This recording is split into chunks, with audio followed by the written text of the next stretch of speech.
For top-flight local jobs, go with who you know.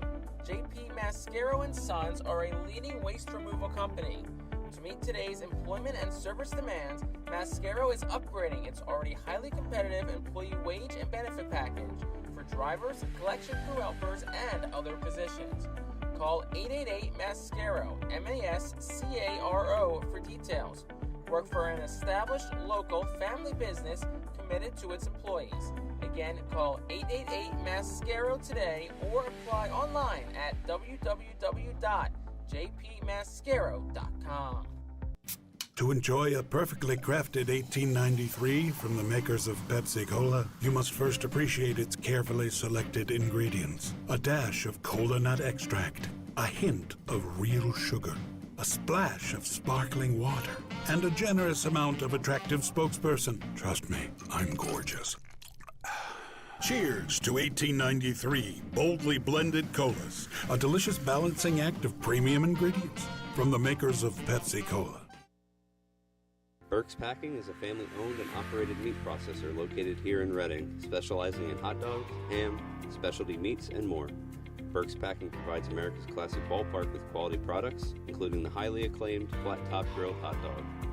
Join us for Burke's Packing Sunday Family Fun Days at Sunday home games all season long at FirstEnergy Stadium. This summer, we're going from minor league baseball to major fun.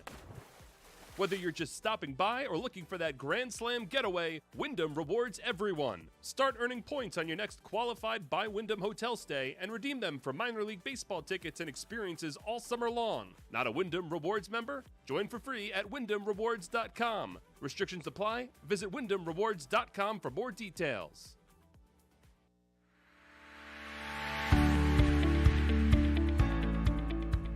This is the Reading Fightin' Phils pregame show on the Our Phils Broadcast Network, featuring exclusive interviews, content, and much more. Now out to the ballpark with broadcasters Jake Starr and Bob McCool.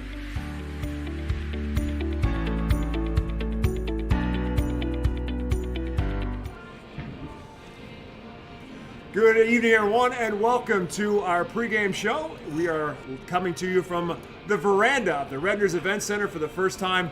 Beautiful view from center field out onto FirstEnergy Stadium. My name is Bob McCool, alongside my broadcast partner Jake Starr, and of course, the man between the two of us is the manager for the Reading Fightin' Phils, Al Padrique. And Skip, let's talk about where we are right now. Obviously, 3-game winning streak. Have to be happy with two things: not only the 3-game winning streak, but responding from a losing streak as well. Team is finding a way to get some W's right now.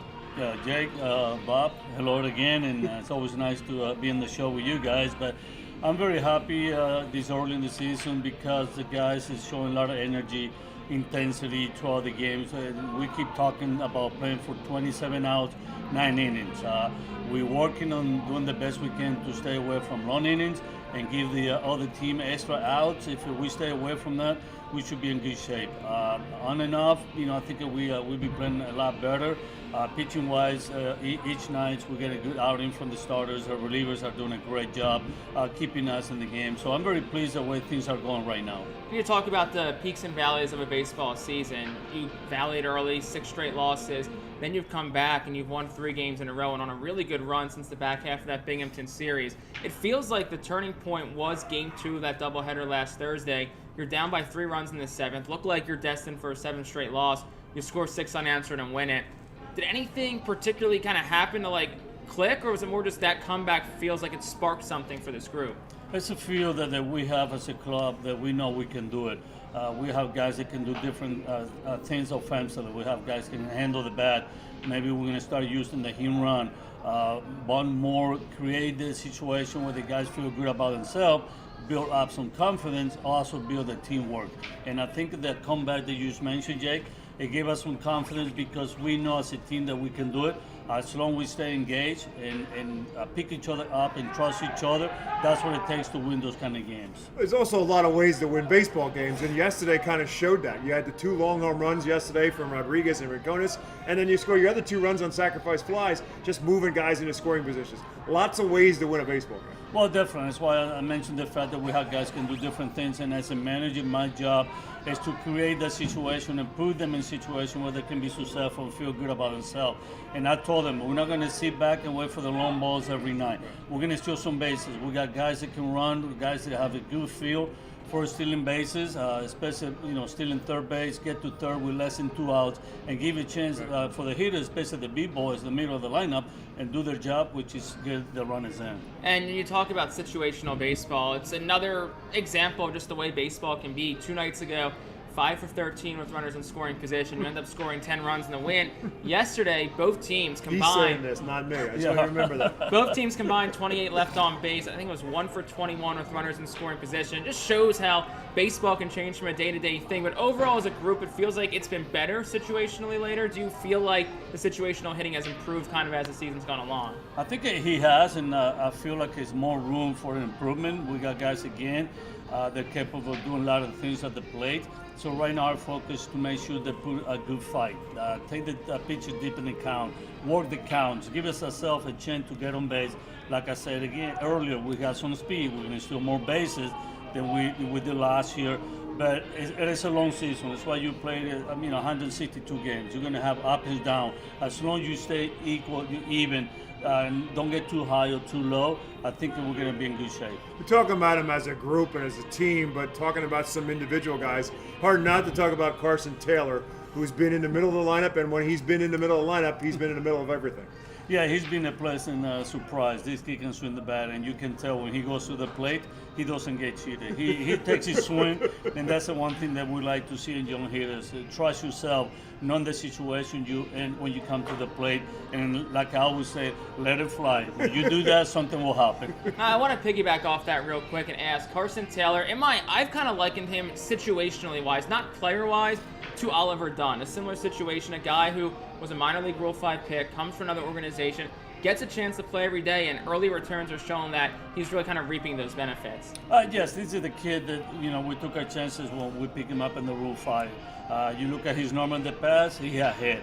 Defensively now he's learning a new position, so we're going to have to be patient with him. Make sure that we do daily work and he gets reps. But yes, I agree with you. He can be that type of hitter that Don was last year for us. Like he came through in so many times with guys in the scoring position, and we feel that Taylor, it won't matter where he's going to be here in the lineup, he's going to get the job done. And a guy like Gabriel Anconis is on kind of the opposite spectrum because he's a guy who the organization is really high on. I was curious to see how he would go on the jump up to Double-A. So far, so good. But what I really liked about him is, yeah, the home runs are great, but he's been doing a lot. He's got on base with walks, but yesterday and over the course of the last couple of weeks, lots of hits the other way. That's right. I mean, anytime you see a young guy doing that, you know he's going to handle it. Right. I mean, he's using the whole field. He gets a hand count, yes, obviously he's going to try to pull the ball. But once he gets into 2 strike or he realizes what they're trying to do with him, pitching middle away, he adjusts and he goes the other way. And there's one thing I like about him, that he takes what the pitchers give him. Right? He's not trying to expand the strike zone. He's not trying to get too big, do too much. And that's a good thing about a young hitter. He's very smart. He pays a lot of attention to details. And I'm impressed that for his side, he's a big kid. He can run the bases. Yeah. He can steal bag. Defensively, last night, he made 2 nice running catch on the backhand side going to the center field. Yeah. He got great jump in both balls and ended up, making nice plays. He did the same thing in Binghamton. He came in, dove for a ball. So he has a good feel for offense and defense, and he's only 22. So I think we have a good player coming up. And pitching-wise, flip gears a little bit here. Christian McGowan made his second start at the Double-A level yesterday. Goes 3 2/3. Gives up just a hit. Ended up walking 4 batters, but you see McGowan now a couple of times. Still so in the organization. Hasn't seen that much because of injury. What have you liked so far from Christian? The thing I like about Christian, he's a competitor. He wants the ball. He will challenge hitter. He will get upset if somebody hits a home run and Pippen. He will let them know. So I like to see that on the players. Obviously, you have to back it up, and he does, and he will. He's only, 22, 23 years old, if I'm not mistaken. Great arm, great stuff, and again, he's a type of guy you can count on, and you feel good when he's between the lines. You feel good about having the chance to win at least compete, because that's what he shows on the mound. Now, I'll just jump in here real quick. Yesterday when you came out to take the ball out of his hand, was there any pushback? He wanted to stay in and finish that inning? He wanted to, but he knew that right now he's on the pitch count. He was close to, I think it was 75. We didn't want to take any chance to go extra 5 pitches. Early in the season, he's coming back from arm injury. So he's aware of his plan for now, at least. But again, it was hard for me to walk on the field and see his face and tell him that he's done. I mean, I didn't have to do that because, like I said, he knows the plan. But obviously, you can tell by the look on his face, he wanted to stay in the game last night. A game of baseball the way it is, and especially this time of the year, you got starting pitchers, you got high leverage pitchers at the other end. The guys right now who might be the most underrated for you have been the guys who are bridging the gap. Guys like Zach Hockey yesterday, Connor Ash. Those are the guys who have gotten you to those tail end of the bullpen, and you kind of forget about them. The guys who are giving you the 4th, the 5th, and the 6th innings. Yeah, we feel good about bullpen right now. You mentioned Hash, Hockey. Obviously, they've done a great job by taking the ball to the 7-8 inning guys late in the game, and they've done a great job in the middle. We have another guy that's done a great job so far, is Baker. Last year, he struggled a little bit with his command. Now, this year so far, he's been a different guy, throwing strike, keeping us a game. And those guys, if they do that on a consistent basis, we're going to be in good shape. Last one I'll ask you, we look ahead to tonight's game. On the mound for Somerset, Tristan Vireling has had a really good start to the year so far. Just won Eastern League Pitcher of the Week. Does the approach change when you face a pitcher who's that hot, or do you just try to kind of keep things at what we do best? No, we stay with our strength. And obviously, as the game goes on, we're going to find out what he's doing different than the other guys that we faced the first 2 games. We don't worry so much about his stats this early because it's early in the year. But we stay with our plan. We're going to stick with our plan, which is making a throw strike, keep the ball up, stay away from the sinker, the change that he has. And our plan is right now is to attack the zone. Once we hit in the count, we're going to be aggressive. We're coming to you from the Redners Events Center on the Reading Fightin Phillies Radio Network. We'll take a timeout back with starting lineups and first pitch right after this. The ProMax Fence Systems Foul Porch is an exclusive group experience. Located in our left field corner, groups of 20 to 30 people are treated to 2.5 hours of all-you-can-eat buffet and drinks and a festive atmosphere. Regular season tickets are $37 for groups of 20 or more. Call us today at 610-370-BALL to reserve a spot for your group. When you drive a vehicle so reliable it's backed by a 10-year, 100,000-mile limited warranty, you stop thinking about what you can't do and start doing what you never thought possible. Visit your local Kia dealer today to see what you're capable of in a vehicle that inspires confidence around every corner.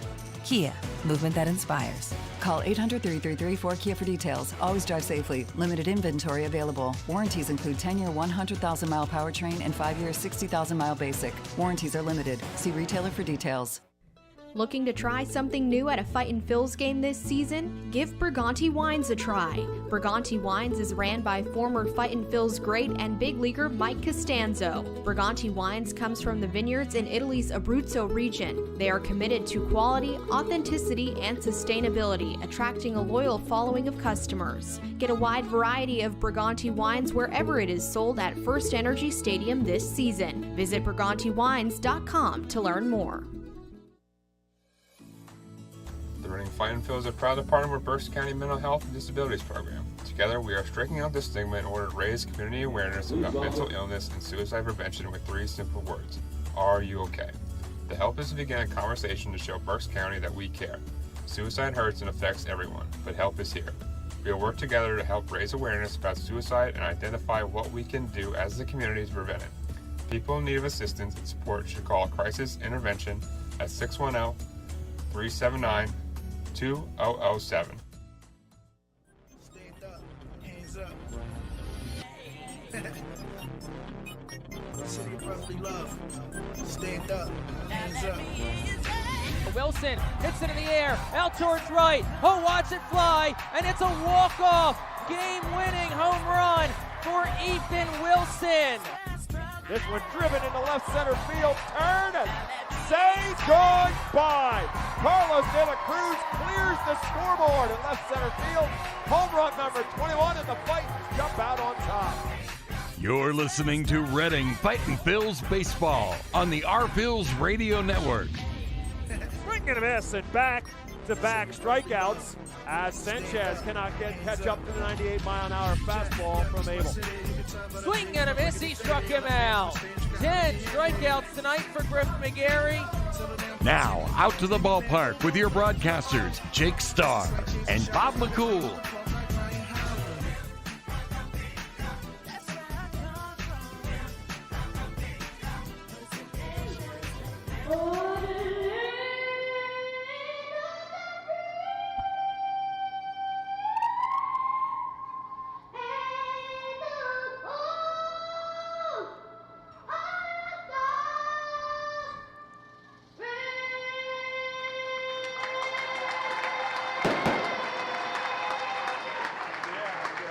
Ladies and gentlemen, that's Santa Maria Copa. Stadium, game 3 of 6 between the Reading Fightin Phillies. The pregame fireworks are complimentary international fireworks. Empowering communities one relationship at a time is our commitment at Tompkins. Our customers. Please welcome the Boy Scouts of America, Hawkman number 183. The Boy Scouts are brought to us tonight thanks to the generosity of General Foods. The Boy Scouts lead the crusade against rubbish at FirstEnergy Stadium, including recycling of plastic bottles. We kindly ask that Yankee Scouts and efforts to keep your stadium clean and recycled. Thanks again to Giant Foods. Alongside my broadcast partner, Jake Starr. Now, fans, I direct your attention to the area in front of the first base dugout for tonight's play ball game, brought to you by Customer Respect. To officially get the game underway, please welcome Addison.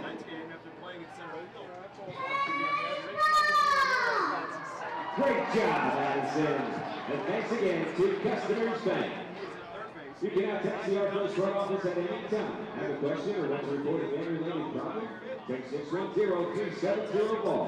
Arcos staff are monitoring your text and will follow up accordingly on your question or fan-related problem. Tonight's on-test Enterprises game time temperature is 57 degrees.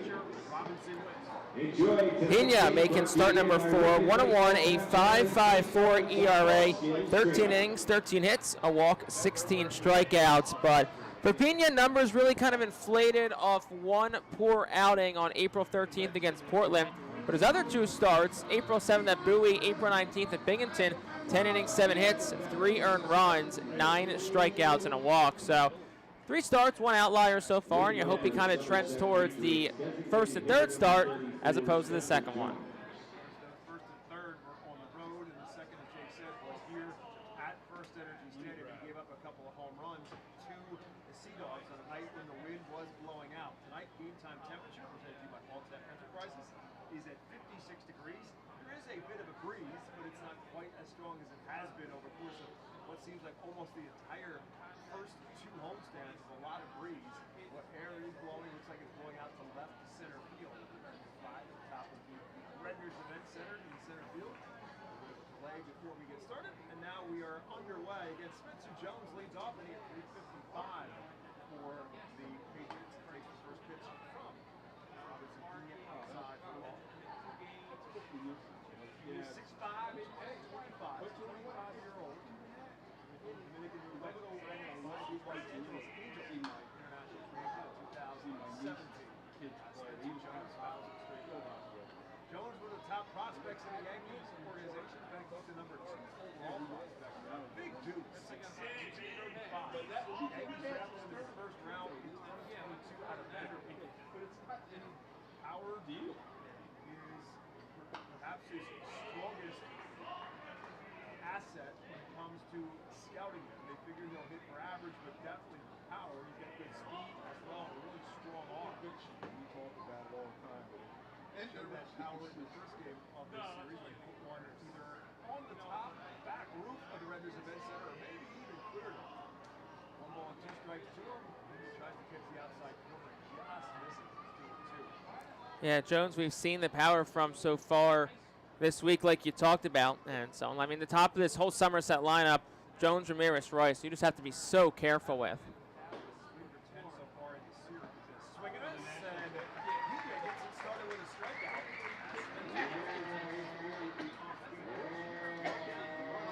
And it feels like overall the Fightin's pitching staff has done a really good job with the top of the Somerset lineup. 0 for 5, 0 for 10, 0 for 11 now. Through 3 games, the one hitter is in Somerset's lineup.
Back, Valley went down to third base line.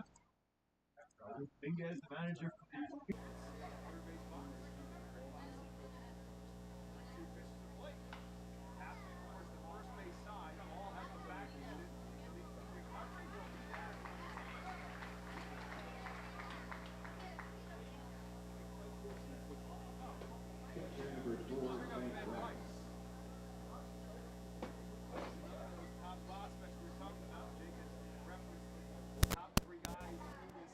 That lineup. Rice, the number 12 prospect, another catching prospect out of Dartmouth. 25 years of age, hitting at just .250 so far on the season. 5 home runs, 8 RBIs, and 0 for 5 in the series. But he did get on base a bunch yesterday without a hit to show for it. He walked 3 times and was hit by a pitch. 1-0 pitch coming from Robinson Pena, who does pitch from the stretch. And this one hit hard and fouled on the first base line from the left-handed stick of Ben Rice. Lots of left-handed sticks in both lineups tonight. Somerset's going to run 6 batters who will bat left-handed against Pena. The last 2 in the lineup, Siegler and Vargas, are both switch hitters. 1-1 count. Just misses outside. It's 2-1.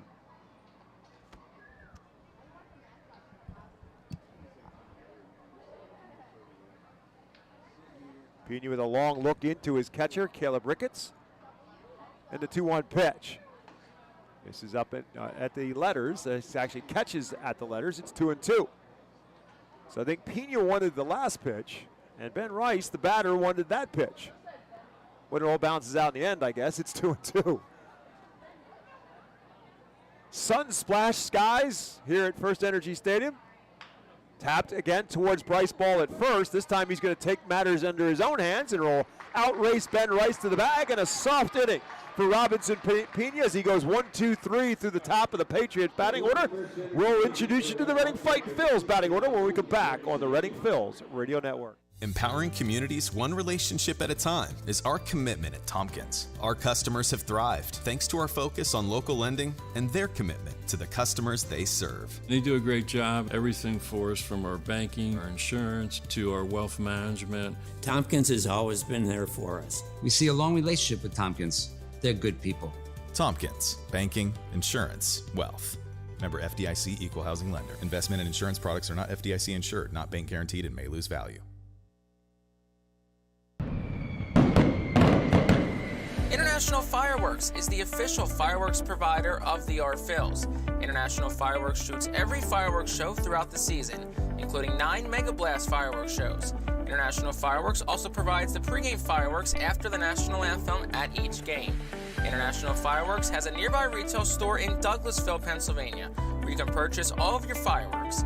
Visit fireworksrus.com for more information about the International Fireworks retail store in Douglasville. Thanks again to International Fireworks, the official fireworks provider of the R Phils.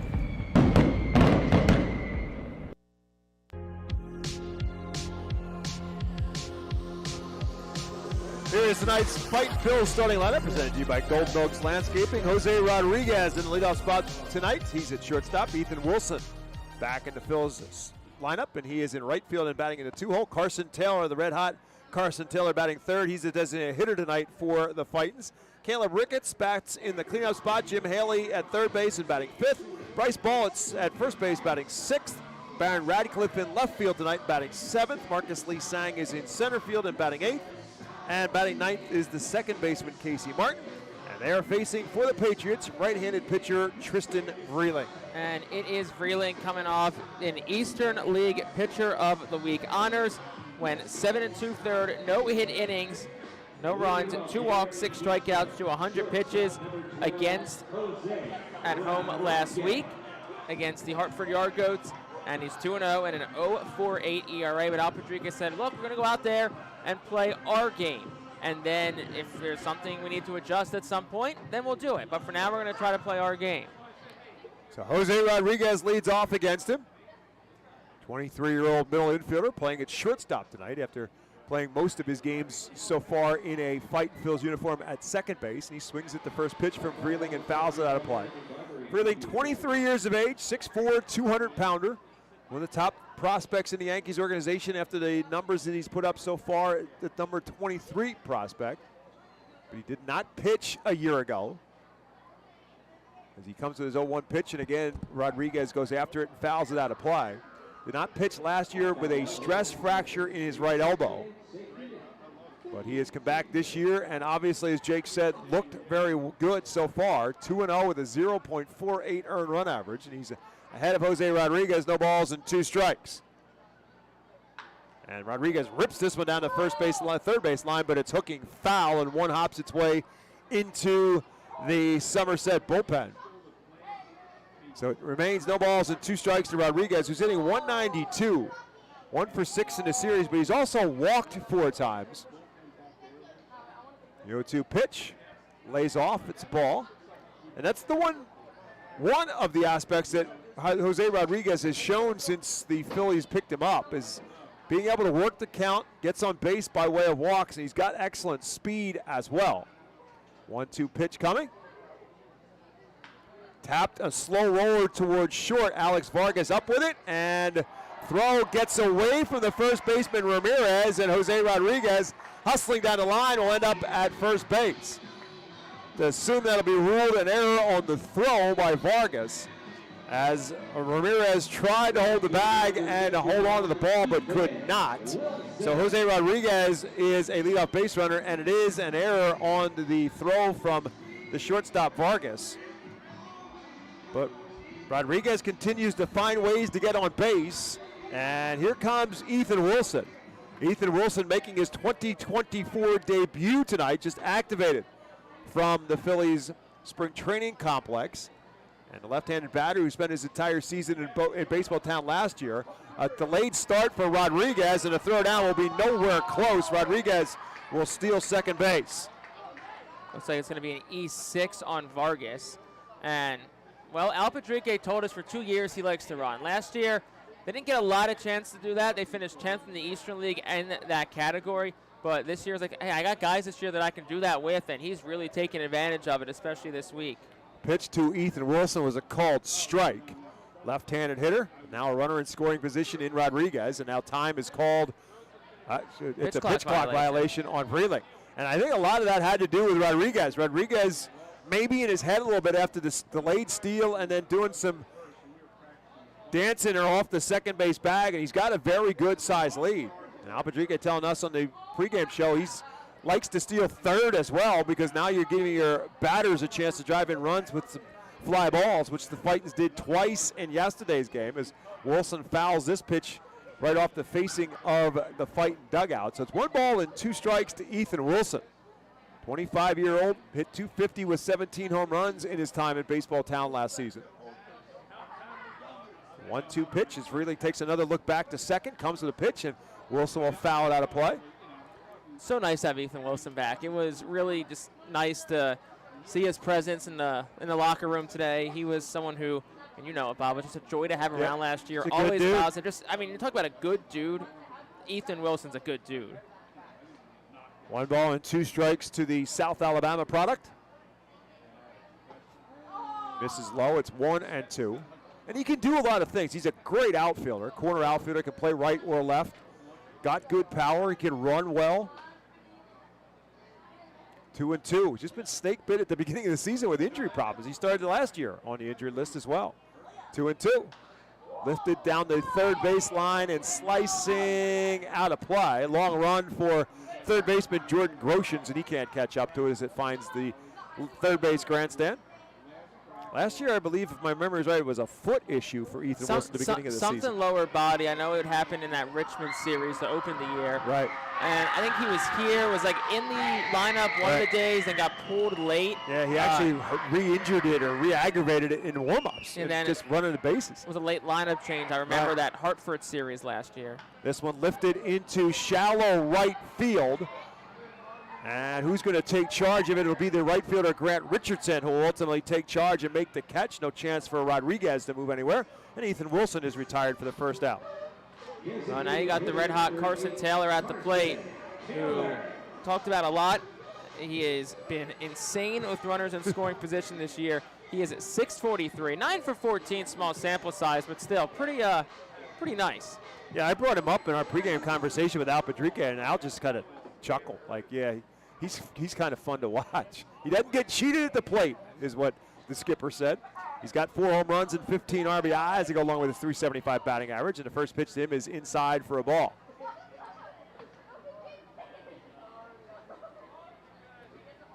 Jose Rodriguez safe at first on an error and then stole second with now 1 out in the bottom half of the first inning.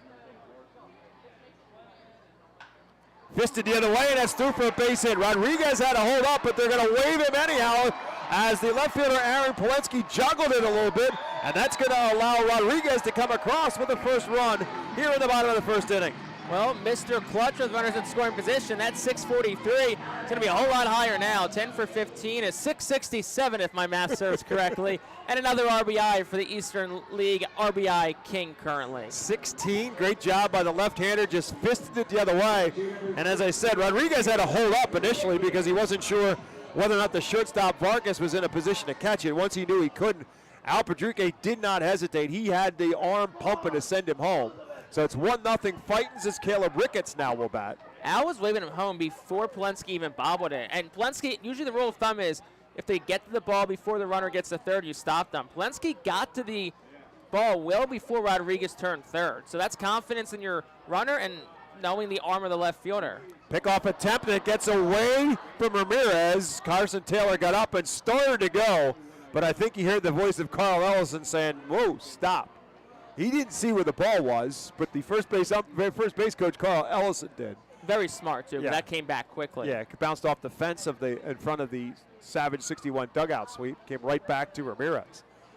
So some issues throwing the baseball so far in this first inning for the Patriots. 1 ball and no strikes to Caleb Ricketts. And over for a called strike, it's 1-1. How about this? Reading strikes first today. They struck first yesterday. So that's 2 games in a row where Reading scores first in a season where that has not happened quite often. And they've won both games. That's a good trend. That is a good trend. When you score first, you win games. 1-1 count. Caleb Ricketts swings through it. You know what else? If you score more runs, you win most games too. Just going to say. Did you get a college degree for that one? I did. Any particular school? That was 8 years of college to figure that out, Jake. 8 years. 1 ball and 2 strikes. 5 times they've scored first. 12 times the opposition has scored first. This one tapped up the middle and through for a base hit. Taylor will stop at second. Back-to-back base hits now from first Taylor and now Caleb Ricketts as he continues to heat up. And with 2 on now and 1 out, it'll bring up Jim Haley. No, good. It's got to feel for this offense because all you hear about all week is, how good Vreeling has been, and he is a very good pitcher. But they've been aggressive. They have not, outside of Wilson, they have not worked long counts. They're seeing what they want, and they're just going after it right away. We'll see how Vreeling adjusts. Yeah, let's not forget the fact that this Reading team, again, a very early sample size, but coming into this series as a team, they were hitting the Mendoza line. So the hits are starting to come. And now with 2 on and 1 out here in the first, it's Jim Haley at the plate. Haley at 268 on the season, and the first pitch to him misses for a ball. Slider from Vreeling just missed outside. Haley with no home runs yet, but and 4 RBIs. Only 1 extra base hit. It was a double. Went 2 for 4 in yesterday's game. Right-handed hitter, and a pitch to him down the third baseline, backhanded by Groshans. Steps on the bag and then throws across the diamond in time for the double play. And so it will ultimately go as a 5-3 double play. Well done by the third baseman, Jordan Groshans, and that will end the threat for the Phils. They do get a run. They do it on 2 hits and an error, and they leave 1 after 1. Fightin's 1, Somerset nothing. The Seidel Auto Group deck is a great spot for all fans with a summer picnic life and great tailgate atmosphere. During your picnic, you might even catch a souvenir, as the area is situated directly in the home run territory behind the left field wall. Regular season tickets are $34 per person for groups of 20 or more, and children 4 and under are free. Visit rfields.com/groups or call 610-370-BALL to reserve your group outing today. Humane Pennsylvania is an innovative national leader in animal welfare with adoption centers, accredited nonprofit veterinarian hospitals, emergency animal rescue services, community pet assistance programs, and a free community dog park. At HPA, we are passionate about going the extra base to keep your pets healthy and happy at home with you. With a variety of services and different ways and times to access them and variable pricing, Humane Pennsylvania is here to provide your pets with exceptional care, how, when, and where they need it. Visit humanepa.org for more information.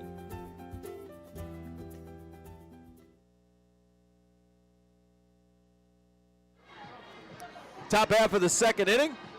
And International Fireworks is the official sponsor for the R-Phil's Fireworks Show during the 2024 season. Head to their store at 242 Sycamore Road in Douglasville, or head out to the ballpark tomorrow night and this Saturday night, and we'll have our first fireworks shows of the year following the game tomorrow night and Saturday.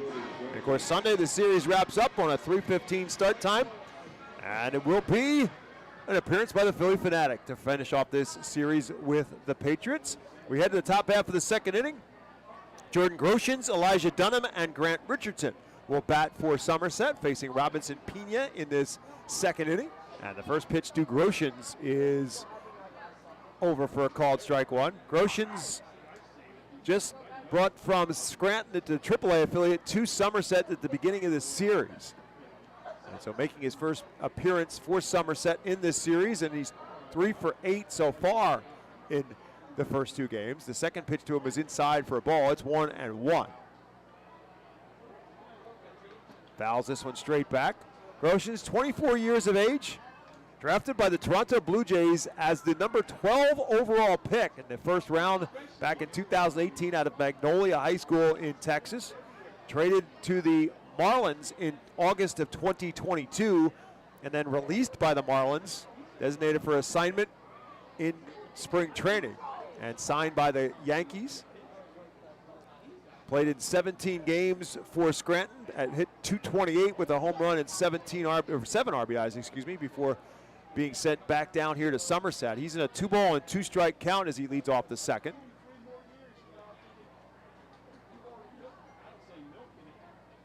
Started and stopped, they'll appeal, and he went around. So a strikeout for Pena, his second. He started the first with a strikeout. He starts the second with 1 as well. And that'll bring up Elijah Dunham. Dunham, another of the left-handed sticks. Both lineups with 6 guys who will bat left-handed against the right-handed starting pitching. Elijah Dunham, one of them, hitting at just .209 as he stands in, looking for his first hit of the series. the number 16 prospect in the Yankees organization, lifts this one straight up into shallow left field. Baron Radcliffe will drift towards the foul line and make the catch in fair territory for a quick second out here in the second inning. And they'll bring up Grant Richardson. Richardson played in the first game of this series on Tuesday evening, went 0 for 2, hitting at .229 on the season as he stands in. Spent last year predominantly at Hudson Valley, the high A affiliate of the Yankees. And this one right back through the box, and that'll be the first hit of the game for Somerset as Grant Richardson gets himself a 2-out single. And I'll bring up Aaron Polensky. Polensky playing in his first game of the series. Hitting at .267 on the season.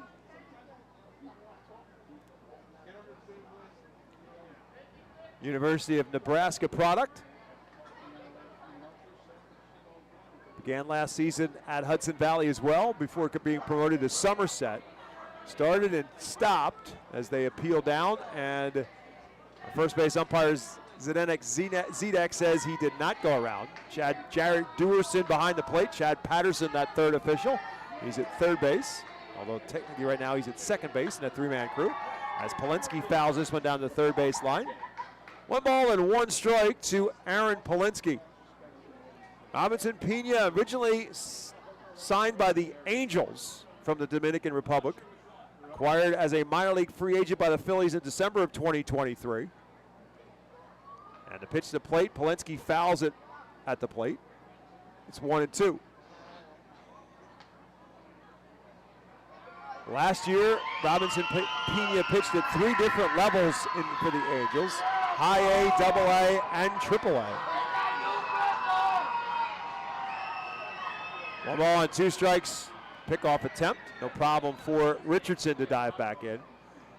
So Robinson Pena last year appeared in 8 games with Tri-City, all out of the bullpen. Then was elevated to Rocket City, the Double A affiliate. Pitched in 19 games, 7 of those were starts.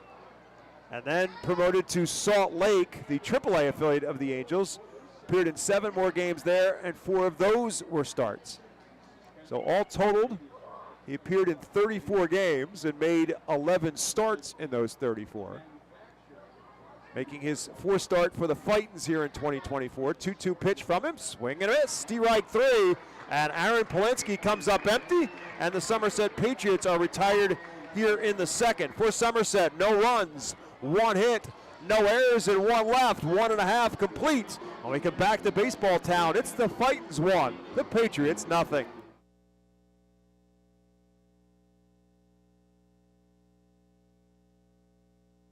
Cornwall Manor is an active senior living community on a 190-acre campus in Cornwall, Lebanon County. The community offers independence and opportunities for wellness and fitness, as well as educational and musical programs, and the peace of mind of having convenient health care on site. Cornwall Manor offers a range of residential choices from apartments to homes. Prospective residents are welcome to visit us for lunch and have a chance to learn more about the community. More information is available online at cornwallmanor.org. Cornwall Manor, celebrating 75 years of senior living. The Fightin Phils know who to call for trash and recycling services. A proven winner, JP Mascaro & Sons. The industry leader for over 50 years. Trust the familiar Mascaro Blue Elephant to provide dependable, quality service for your home or business. That's JP Mascaro & Sons, one of the top companies in its industry. Trash and recycling services for home, business, and industry. We are hiring and have open positions in Berks County. Check our website for open positions at jpmascaro.com or call 1-888-MASCARO. JP Mascaro & Sons, ready to serve you.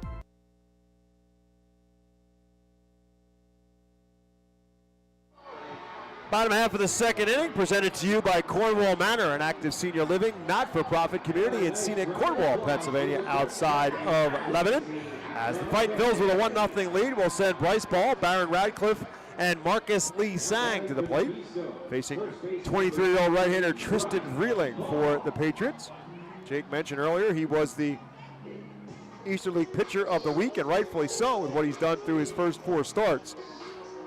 18 2/3 innings coming in today's game, only surrendering 1 run in those 18 2/3 innings. And those 3 starts, 18 strikeouts and 6 walks. But the Fightins got to him a little bit in that first inning. Big double play to end that inning, taking breathing out of any further damage. And now Bryce Ball starts it by swinging and missing at the first pitch. Ball, the big left-hander, standing in.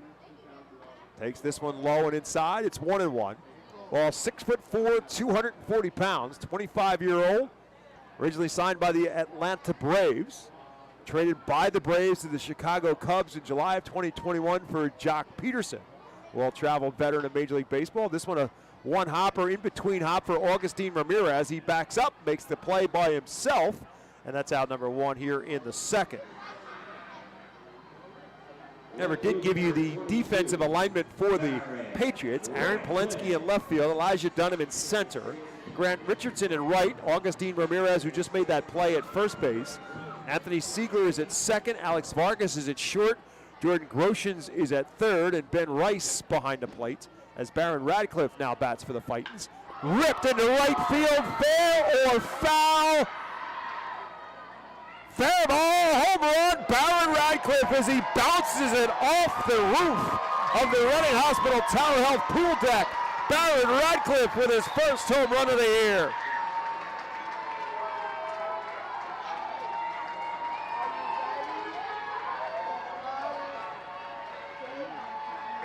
That has to feel very good for a guy who's trying to stay healthy, shaken up last year with a shoulder injury, missed some time earlier this year with a hamstring issue, coming into the game with just a 111 batting average and no extra base hits, and that changed fast as he hits a towering home run for a 2-0 Fightins lead as Marcus Lee Sang now will bat.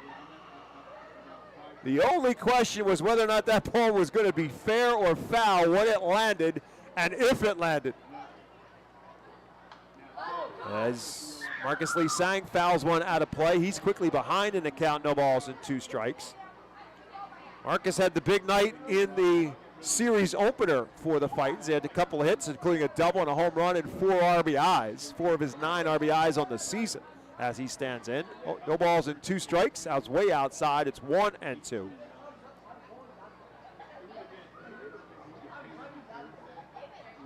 So the Phils manufacture a run in the first, and they get the home run here in the second for the 2-0 lead. And this one inside to Lee Sang. It's now 2-2. Marcus at 143 as he stands in. 2 home runs in total, including his one on Tuesday. 2 balls and 2 strikes to him. Swing and a miss. Swings over the top of the slider. And that's the first strikeout recorded by Vreeling. And the second out here in the inning. Going to bring up Casey Martin. Casey looking to try to get that bat going.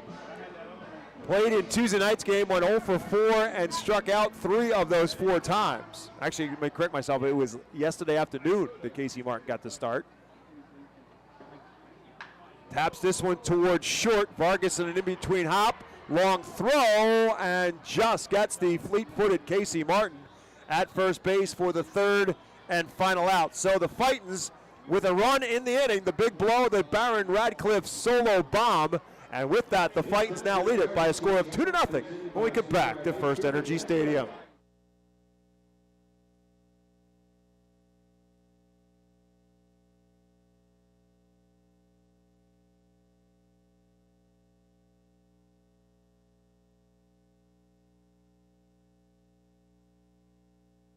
Nursing home neglect is a serious problem. If you or a loved one has suffered from bed sores obtained in a nursing home or a fall down in a nursing home resulting in a fracture, our friends at Swartz Culleton can help. Call the attorneys at Swartz Culleton for a free consultation.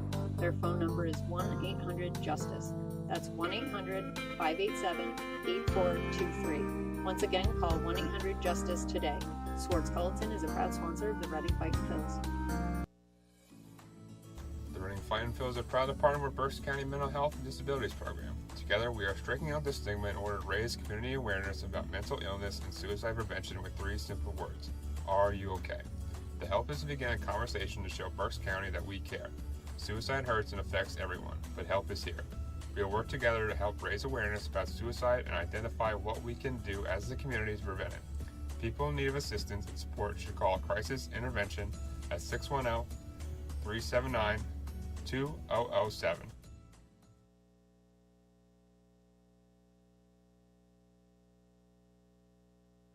We head to the third from Baseball Town. Bob McCool with you. Jake Starr will be back with us in the booth in a moment, but right now it is a 2-0 Fightin's lead. In the top half of the third inning, I want to thank our good friends at Pepsi for presenting the 2024 season here in Baseball Town. Go Fightin Phils and drink more Pepsi. Anthony Siegler leading it off for the Patriots here in the third.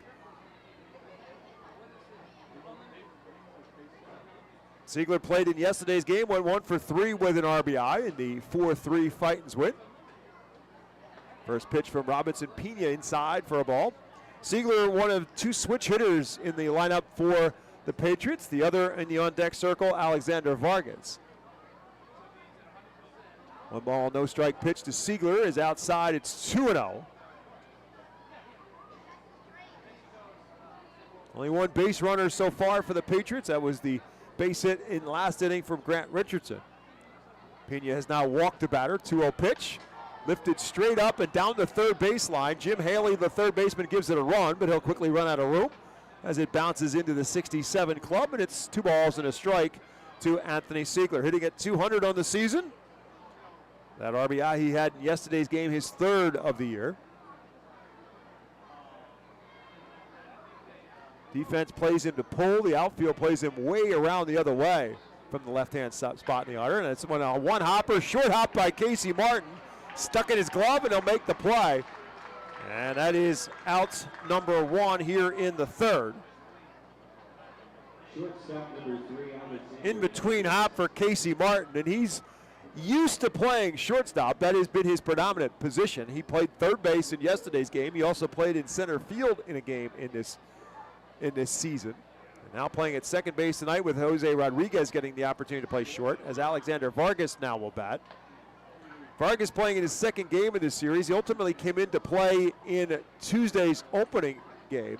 He came in for DJ LeMahieu, who started the game on an injury rehab from the Yankees and was re-aggravated the foot issue that had him on the injured list from the beginning of the season. So LeMahieu left after an inning, and Vargas came in to play shortstop, and Groshans, who was at short, moved to third. 2-0 quickly to Alexander Vargas. And Pena comes back and gets it over for a called strike. So a similar pattern from Siegler to Vargas. Lose him, get behind him, 2-0. Come back with a strike. And let's see if he can get Vargas out of there quickly enough. As he misses this time, however, outside, it's 3-0. Again, fastball, slider, and split. The 3 pitches in the arsenal for Pena. That last pitch was the split. This one popped up in the behind shortstop, but it will ultimately be given away to by the left fielder Baron Radcliffe. Rodriguez started out. Radcliffe called him off. And if you haven't seen Baron Radcliffe, that's a smart play by Jose Rodriguez, because if he was coming at me, I'd get out of his way. Baron's a big guy at 6'4" and 240. So Rodriguez peels away. Baron Radcliffe makes the catch. That's 2 out. Top of the order now, it swings around to Spencer Jones, who struck out his first time up, and he swings at the first pitch and lines one into right field. Ethan Wilson will field it on 1 hop. 1 pitch and a hit for Spencer Jones, his first hit for the last several plate appearances. After striking out in the first inning, swings at the first pitch here and lines it into right field for a base hit. That brings up the dangerous Augustine Ramirez with a man on first base and 2 out.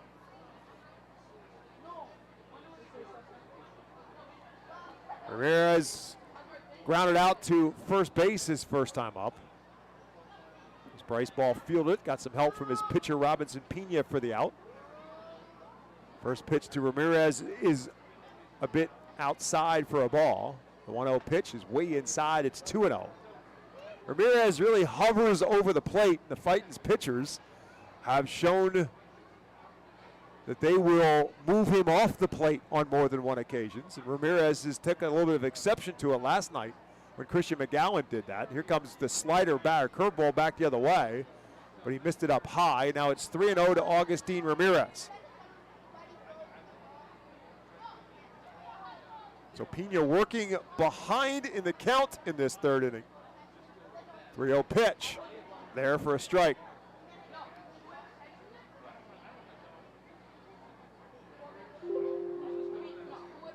Ramirez in the hunt right now at the top of the RBI static category in the Eastern League with Carson Taylor.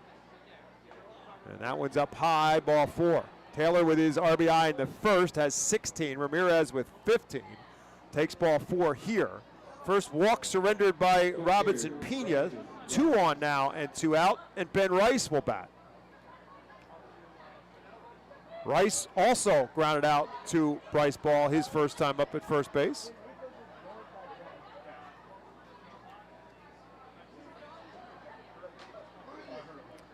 Field now all but completely covered in shadows. Sun still off the facing of the Redners Event Center. Off-speed pitch and a beauty. Had Ben Rice way out in front of it. So Rice thinking he's going to get a first pitch fastball, gets the change up instead, and it's no balls and a strike to Rice. Rice with 8 RBIs in the season as a man in scoring position with 2 outs as he lifts this one into left center field. Marcus Lee Sang, the center fielder, will take charge and make the catch for the third and final out. So a couple of base runners for the Patriots in the third, but to no avail. No runs, 1 hit, 2 left after 2.5. It remains the Fightins 2, the Patriots nothing.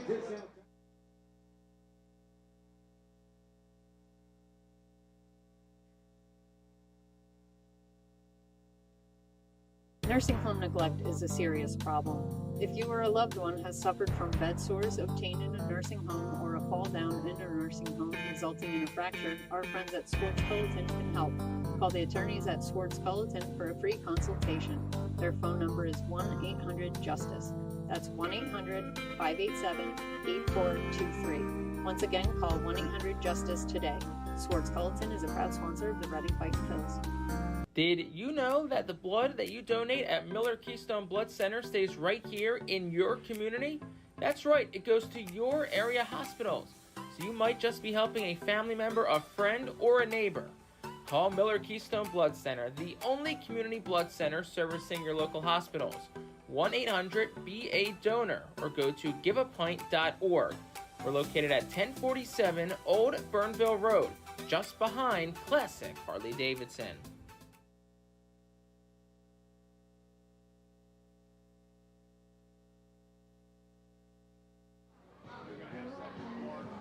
Bottom half of the third inning is brought to you by Swartz Culleton PC. You can expect reliable and experienced attorneys who are committed to getting you justice after a serious personal injury. Of course, call Swartz Culleton today at 1-800-JUSTICE. 2-0 Fightins as the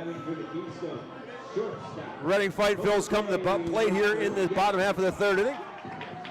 And it'll be the top of the order and Jose Rodriguez who will lead it off for Reading, to be followed by Ethan Wilson and Carson Taylor. Facing right-hander Tristan Vreeling for the Patriots. And the first pitch to Rodriguez on the outside corner for a called strike 1. Rodriguez was safe at first on an error his first time up, stole a base, and then came around to score on the base hit by Carson Taylor, getting the Phils on the board in the first inning. This one fisted foul and out of play. It's no balls and 2 strikes.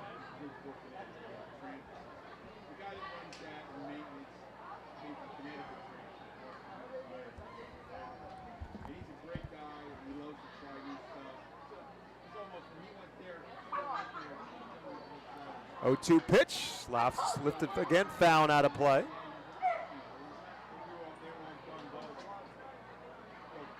Rodriguez maybe not having the hitting success that he would like, but he has been getting on base a number of times, and when he does get on base, he makes things happen. As this one's in the dirt for a ball, it's 1 ball and 2 strikes. Shown much better patience at the plate since coming to the Fightins than I think a lot of people had thought he might. 1-2. One of the reasons why the White Sox had kind of given up on him and designated him for assignment. 1-2 pitch. Tapped again towards Vargas. It's short. A little bit easier play for the shortstop, and this time the throw is clean. And now number 1 here in the third.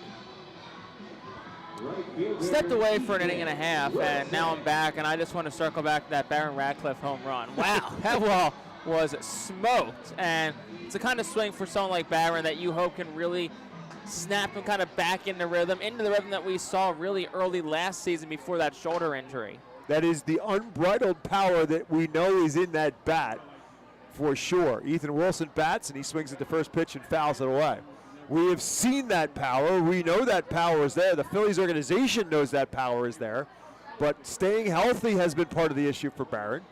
And just some bad timing in terms of when those injuries have occurred. He just hasn't been able to get the at-bats and maybe the experience that power can get unleashed on a more consistent basis.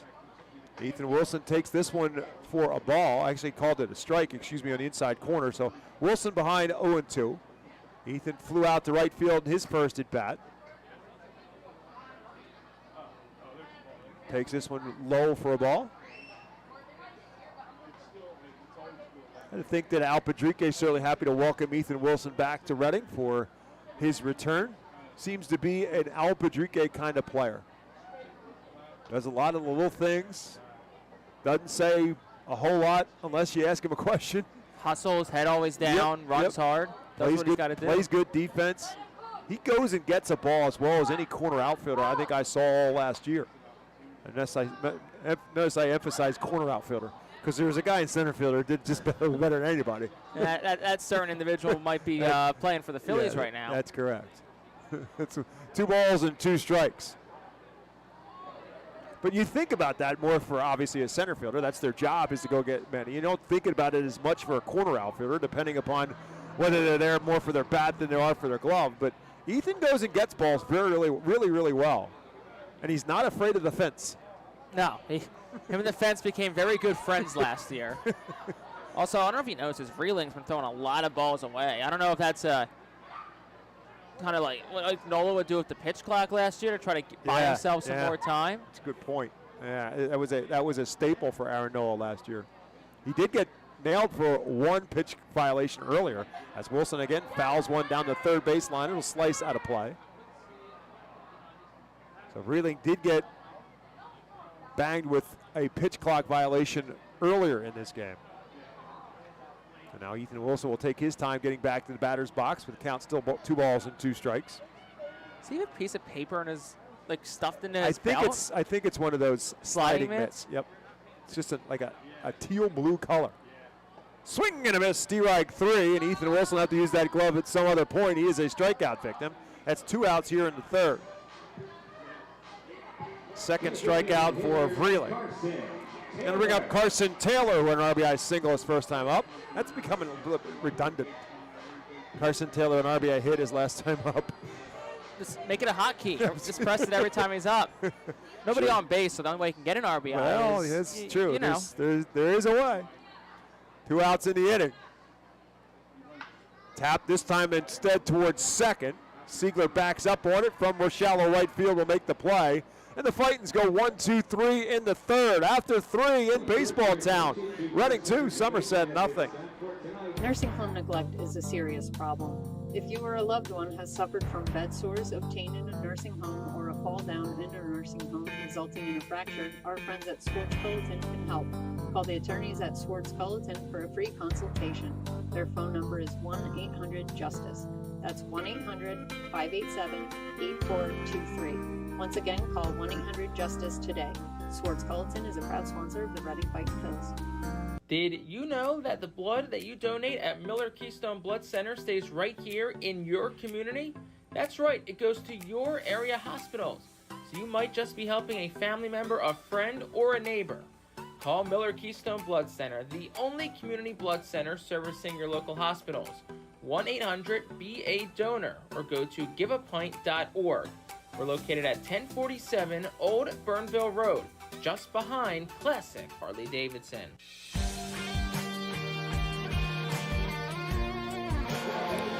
We head to the top half of the fourth inning, and I'll pass the baton to my broadcast partner, Jake Starr, for play-by-play. Thank you very much, Bob. And just a reminder, in this top of the fourth inning, that every Tuesday, all active military and veterans receive $3 off box seats thanks to the residents at Village Greens. Throwback Thursday from America's Classic Ballpark. 2-0 Fightin Phils on top. A run each in the first and second frames. And Robinson Pena's back out for his fourth inning of work. And early returns are Pena's building off his strong last outing. And he'll get middle third of Raul Dominguez's lineup. Almost slipped and said Aaron Boone's lineup, but we're a couple levels below that. Or perhaps maybe a fan in the front row's lineup by the how you want to judge it. In addition to which, you have a first base coach who's Aaron Bossi, so it's kind of close. Jordan Groshans will take the first pitch for a strike. It's 0-1 to him. Groshans, who struck out swinging his first time up back in the second. Pena, who works only from the stretch, will fire. And it's swung on, grounded towards third. Couple of hops for Haley, who waits back on it. Fields it at the belt, throws the first, and it's pulls ball off the bag. His swipe tag's not in time. Bryce Ball is convinced he tagged him, and so they're gonna talk about this. And it looks like the home plate umpire immediately called in. They're going to say he was safe. He says he missed him too. Let's see if Al Padriga goes right back to the dugout or not. No, he just gives him a wave of his hand as in, no, I do not agree. So should be an E5. Correct. On it would have to be. Jim Haley. Should be his fifth error of the year at third base. And yep, it is E5. That'll bring Elijah Dunham to the plate. So first error of the night for the Fightin Phils. It's a leadoff base runner. First pitch, Dunham. Ground ball towards the middle. Martin has flips. Short for one. Rodriguez's relays in time, and that's how you pick up your teammates. It's a 4-6-3 double play. Can't get much more textbook than that, and literally one pitch later. So if you're Bryce Ball, you turn to the umpire and say, got you anyhow. Always say, Ball, don't lie. That's right.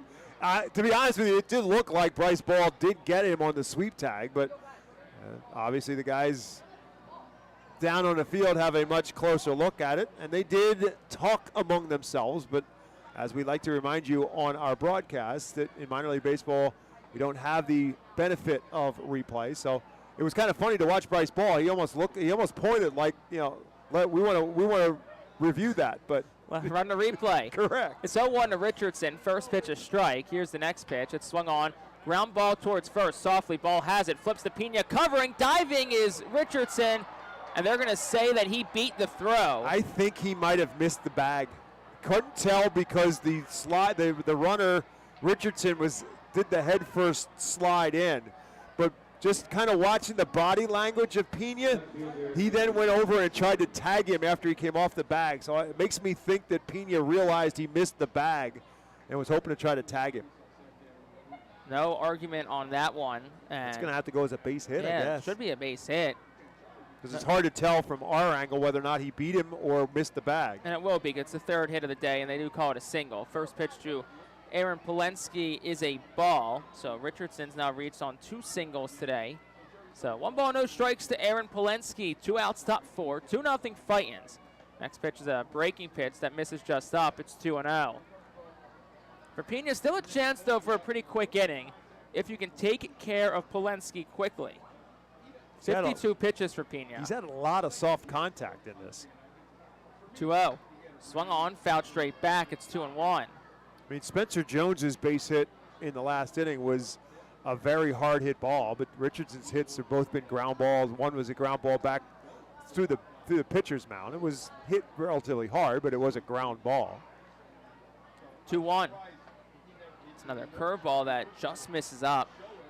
Seems like the top of the strike zone is definitely a bit tighter from Jared Durson, our home plate umpire. Chad Patterson at third. Zdenek Zedek is at first. It's 3 balls and 1 strike. The pitch. Swung on, ground ball foul. Pass for Raul Dominguez in the third base coach's box. Count goes full, 2 outs, meaning that the wheels will be churning with Grant Richardson at first. Running a 2-0 lead. Runner on first, 2 outs. Pena looking to escape this inning. The pitch, swung on, in on the hands, and fouled straight back. The count will stay full.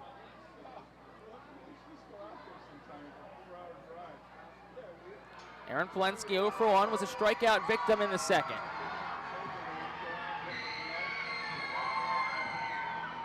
Sklensky, who got time, will step back in.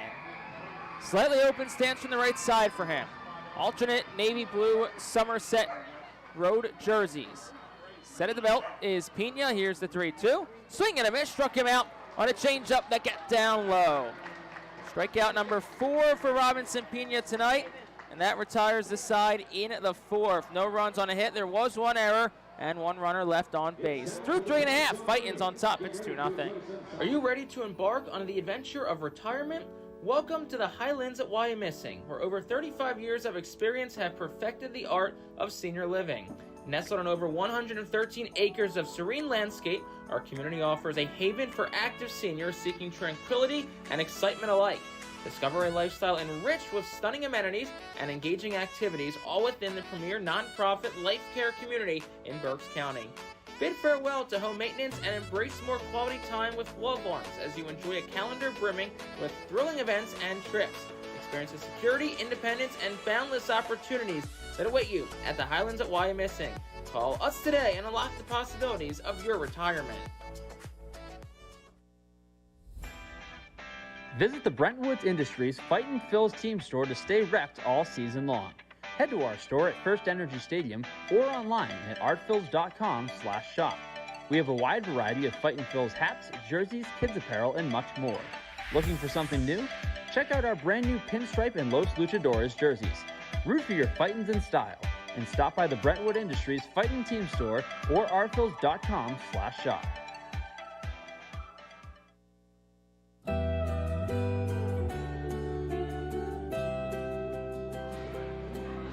Bottom half of the 4th inning, 2-0 our score. Fightin' Phil's on top. And let's take a look around the Phillies organization thanks to EPA-WA Weather Consulting, your source for public and private forecasts in Pennsylvania, New Jersey, Delaware, Northern and Eastern Maryland.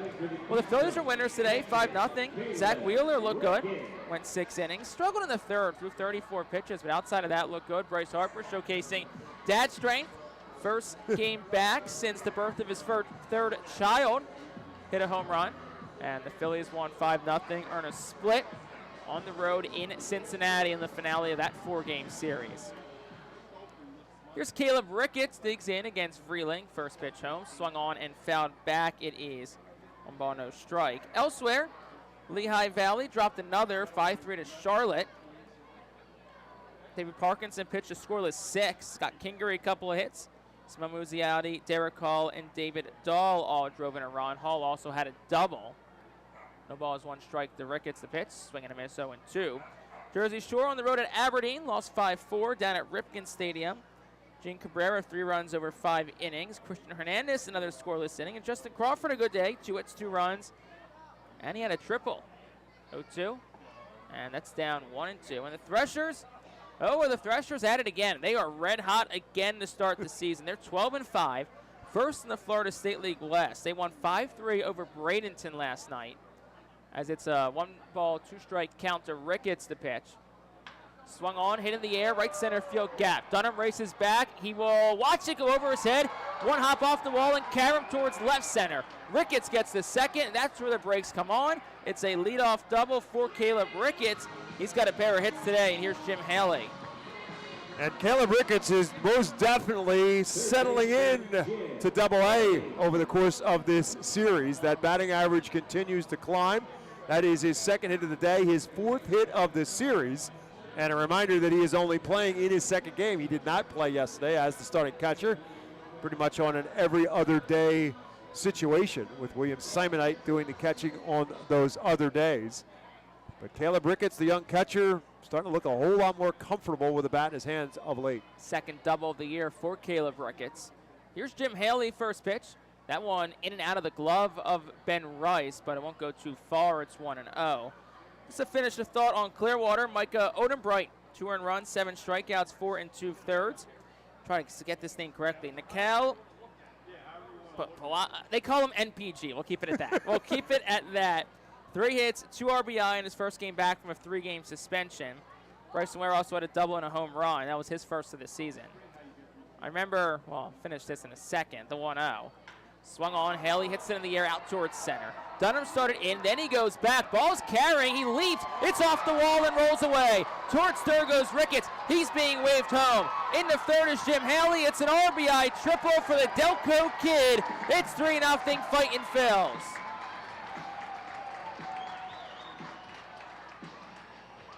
First triple of the season for Jim Haley and his 5th RBI. And as Jake said, Dunham broke in on it. I'm not sure why. It was well hit. And then had to get back to the wall. But it would not have mattered. It was high enough up off the facing of the Redners Event Center. He was not going to get that anyhow. And Haley rolls into third with the stand-up triple. And the Fightins continue to add on. So Bryce Ball, the hitter now. Infield comes up. Vreeling fires home. Ball takes for a ball, 1-0. Anyway, finish that thought. During the spring breakout game, I remember listening, and Scott Franske was like, I'm not even going to try to say this name. He's NPG, and that's what we're going to call him. That's what the Phillies call him, too. So that's what we'll go with if he gets up to Reading at some point in the next couple of years. 1-0, swung on, hit in the air well, right center field. Dunham goes back. At the track, he'll make the catch. Haley from third tags. He'll score 4-0, Fightin' Phils. Really good piece of situational hitting there from Bryce Ball. I'll tell you what, this team suddenly has really mastered the art of the sacrifice fly.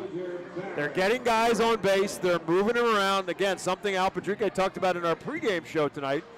If they're on second base and he has the opportunity, he's going to have them steal third so they can get in that position where a fly ball is going to score some runs. So there are still ways of manufacturing runs in this game, and I think a lot of this is a byproduct of this team struggling to score runs early on. You find other ways to get the job done. Here's Baron Ratcliffe. Pitch to him is outside for a ball. One ball, no strikes to Ratcliffe. Had a long home run his last time up. Actually, it's 1-1. First pitch called a strike. 1-1. Down 2 balls, 1 strike. Yeah, the Phils, if you look at yesterday's game, they had the solo home run from Jose Rodriguez, the long home run from Gabriel Rincones. That's 2 of their 4 runs. The other 2 on sacrifice flies. 2-1, swing and a miss, 2-2. A lot of other stuff going on in the sports world tonight. Sixers game 3 of their series with the Knicks. NFL draft tonight. And on the topic of the NFL, the Eagles just made a nice splash. Oh. A.J. Brown, 3-year, $96 million extension. Money has not seemed to be an object for the Eagles in the offseason. 2 balls, 2 strikes, the pitch. Ratcliffe swings and misses. He's down on strikes. That's the 3rd punch out for Vreeling tonight. Here's Marcus Lee saying, I mean, look, got to give Howie Roseman credit. He has done a great job this offseason locking down the core, especially of that offense. He has certainly a strong knowledge of the salary cap and how to get guys in under contract and still be in a position not to have it impact too severely the salary cap. First pitch, swing and a miss to Marcus Lee Sang. 2 outs in the... When you said they made a splash, I was thinking perhaps they made a move already for a position in the draft, but that's not the case. Fouls it, it's 0-2. That could still come. Draft starts in 13 minutes. Well, in addition to which, hard-pressed to believe no matter who you draft, it's going to be a better player than A.J. Brown. So locking him up is, already a win in the on draft day. The ball is 2 strikes, 2 outs to Marcus Lee Sang. Vreeling from the windup fires home. It's up and away. 1 ball, 2 strikes to Lee Sang. 0 for 1 with a strikeout, Lee Sang is. Was 0 for 4 yesterday, but 2 for 4 in the first game of this series. So looking to refine that rhythm, Lee Sang is. 1-2. And that gets the outside corner, a called strike 3. Back-to-back punch-outs for Vreeling, 4 overall tonight. And that retires the side in the 4th. But Reading, a pair of runs, couple hits, no errors, and none left on base. We'll go to the 5th. Reading on top. It's 4-0. Every time you grab an ice-cold 20-ounce Pepsi, you'll find a Pepsi emoji on the side of the bottle. So while the Pepsi delivers this, the Pepsi emoji delivers this. Ooh.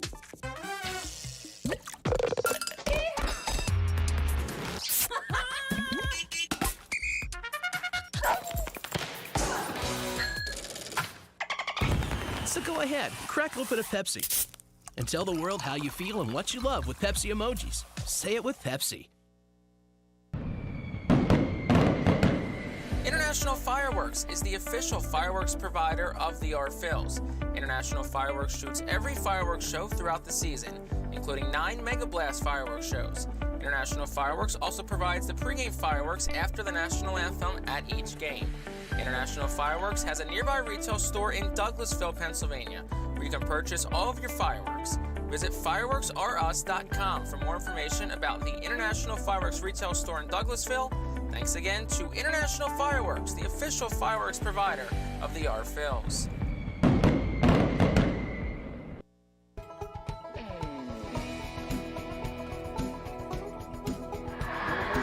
Top half of the 5th inning, and the Gehringer Mechanical Vegetable Race just came to an end. And looks like Carrot's reign of dominance continues. His 7th win out of 8 tries so far. He's got 7, lettuce 1, cauliflower and broccoli still with goose eggs. Top of the 5th inning, Fightin Phillies would like to recognize Body Zone Sports and Wellness as the official workout facility of the Phillies. And it's a 4-0 lead for Reading as Robinson Pena's back out. 8-9-1-2 up for Somerset. It'll start with Anthony Siegler. Siegler will dig in from the left side as Pena, who's looked good so far. 3 hits allowed so far, just 1 walk. First pitch to Siegler is over for a strike. Checked the swing, but Jared Durison said it was a strike anyway. Next pitch is outside, 1 ball, 1 strike. Siegler 0 for 1 tonight, grounded out to third, his first time up. That came back in the 2nd. Pena set 1-1. Swung on, ground ball dribbled foul off the facing of the Savage dugout suite. 1-2. So look at Robinson Pena. He is at 60 pitches exactly. Season high is 80. Did it last week at Binghamton. That was over 5 innings. So if you can get through this inning quickly, there's going to be a chance they give him the 6. Next pitch to Siegler's down for a ball. It's 2-2.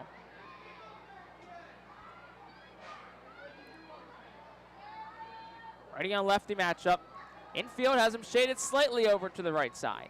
2-2 from Pena. Swung on, line drive, left center field. He sang over, and it will be over his head and off the wall, 1 hop. Over to back him up is Radcliffe. He gets to it. In the 2nd goes Siegler. It's a leadoff double for him. And the Patriots have a man in scoring position for Alexander Vargas. Would have been an unbelievable running catch for Marcus Lee Sang, but it almost looked like he took a little bit of a circular route to get there. Maybe not, or maybe hit a little bit harder than he thought it was off the bat. He went a long way to try to get there and just ultimately could not do so. It was just 81 off the bat, right. But you look at the way the wind's blowing out towards left center, Correct. So get it up in the air and let it carry. That's what maybe makes you think that that's exactly what happened. He didn't think it was that far, and it just sailed over his head a little bit, which is why he didn't immediately go right back towards the direction of the fence. First pitch to Vargas was rifled foul over the seats in right field. So it's no balls, 1 strike to Alexander Vargas. 0 for 1 tonight, popped out the left in the 3rd. Pena fires, swung on, ground ball towards 2nd. Couple of hops from Martin, fields it out towards his left, throws the 1st in time. 1 gone, job done though, as Siegler goes to 3rd for Spencer Jones, the leadoff man. It's still very much anybody's game. It's only 4-0, and it's only the 5th inning, and you have the top of the order and the very talented Spencer Jones at the plate, so that's the job. At least get him to 3rd base with less than 2 outs, excuse me, and try and get at least that 1st run home. First pitch to Jones, outside for a ball. It's 1-0. And it's not a situation where you can be extra careful with Jones because the guy on the on-deck circle, Augustine Ramirez, is among the league leaders in RBIs. And then on deck to the on-deck is Ben Rice. 1-0, swing and a miss, 1-1. Jones did single in the 3rd, which snapped a 0 for 11 start to this series from Somerset leadoff hitters. It's been Spencer Jones the last 2 nights, DJ LeMay, who started game 1, and then Vargas, who just was retired, subbed into that leadoff spot. The 1-1's over for a strike. It's 1-2 to Jones. Jones, who struck out and singled is a .264 hitter this year. He'll step out and call time, Jones will. A 22-year-old from California. First-round pick in the 2022 draft by the New York Yankees. 1-2. Swung on and dribbled foul. Also spot about 20 rows in front of us. Talk about throwback jerseys. Simone Gagne. You remember that name? That? Yeah, I do. Flyer defenseman way back. Actually, I think it was a forward, but way back in the day. Like Stanley Cup run in 2010 back in the day. 1 ball, 2 strikes to Jones. The pitch, just outside, 2-2. That's the one cool thing about minor league baseball. Is you see a lot of really just odd jerseys kind of sprinkled around. Just looked at one, but I think that's a personalized. I was going to say, every once in a while you see one, you think, who's that player? And then you realize it's probably that guy's name. 2-2, swing and a miss. Took a sinker in on the hands of the lefty. Strikeout number 5 for Robinson Pena tonight, and that'll bring Augustine Ramirez to the plate. It's a huge spot there for Pena to get a batter with Spencer Jones' ability, get him on a strikeout, and leave what is still that first run for the Patriots at third base, and now with 2 outs. So Augustine Ramirez, the hitter. First pitch. Swung on in on the hands. Straight back, it's 0-1. Oh, we've talked about it off the air, but really nice crowd tonight. Yep. It's a chilly night, it's a Thursday night, but really good fans, especially in the general admission area. Pretty much, I'd probably say 60% full. 0-1. Swung on, ground ball slowly hit towards third. Haley Fields, the glove fan, fires the first on the run in plenty of time. And that retires the side in the 5th. No runs on a hit, no errors. Another one stranded for the Patriots. Halfway home through baseball town, bottom of the 5th up next. It's 4-0 Fightin. Cornwall Manor is an active senior living community on a 190-acre campus in Cornwall, Lebanon County. The community offers independence and opportunities for wellness and fitness, as well as educational and musical programs, and the peace of mind of having convenient health care on site. Cornwall Manor offers a range of residential choices from apartments to homes. Prospective residents are welcome to visit us for lunch and have a chance to learn more about the community. More information is available online at cornwallmanor.org. Cornwall Manor, celebrating 75 years of senior living. Watch me now. Listen up, baseball fans. The Bally Live app is your home for everything MILB. Download the app today and watch every single MILB game absolutely free. Chat and interact with other fans. Play daily games and win prizes. Plus, you'll get access to the MILB Zone, where you can follow your favorite MILB players and teams all season long. So step up to the plate and download the Bally Live app today.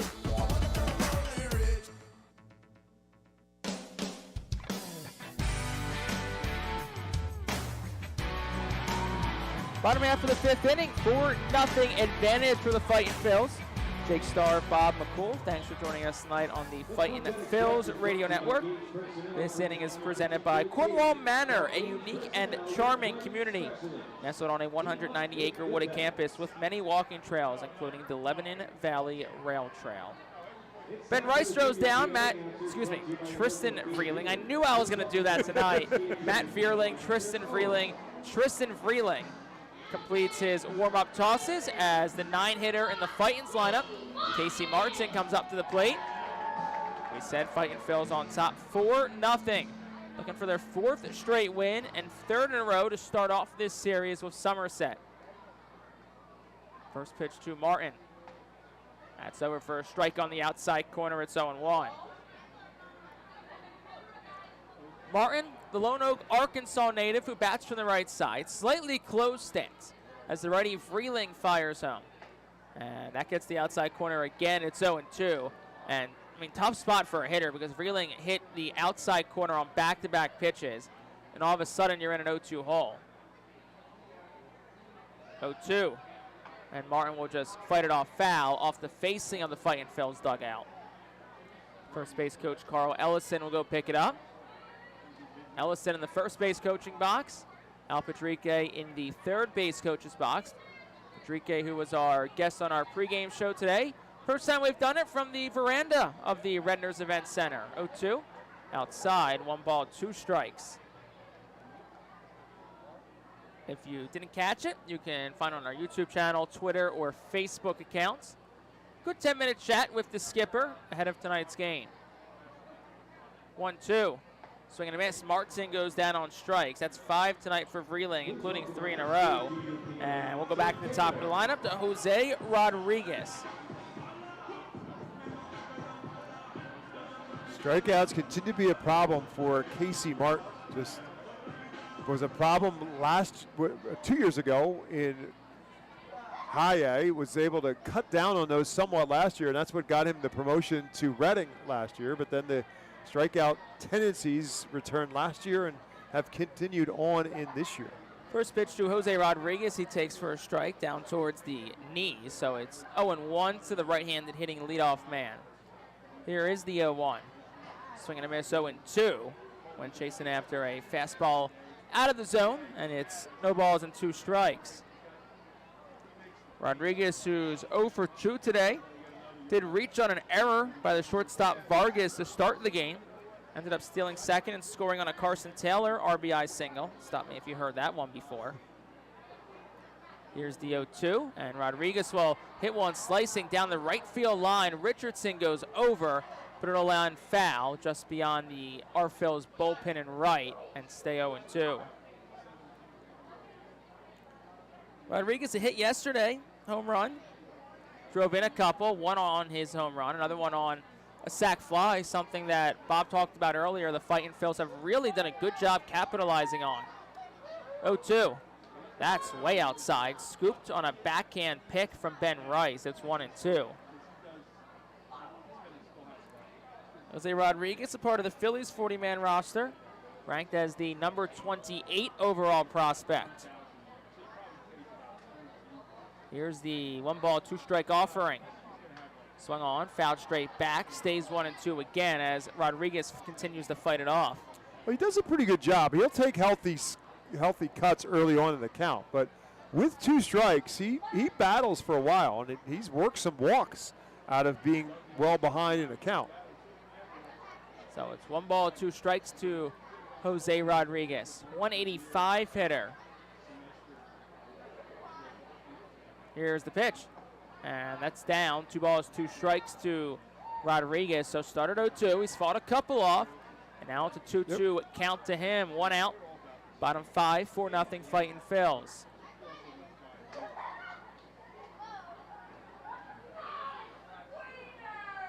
Here's the 2-2. Swing and a miss. Chased after a slider out of the zone. That's strike 3. 4 straight strikeouts for Vreeling. 6 overall in the night.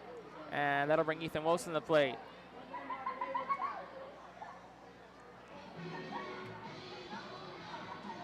So Ethan Wilson making his season debut.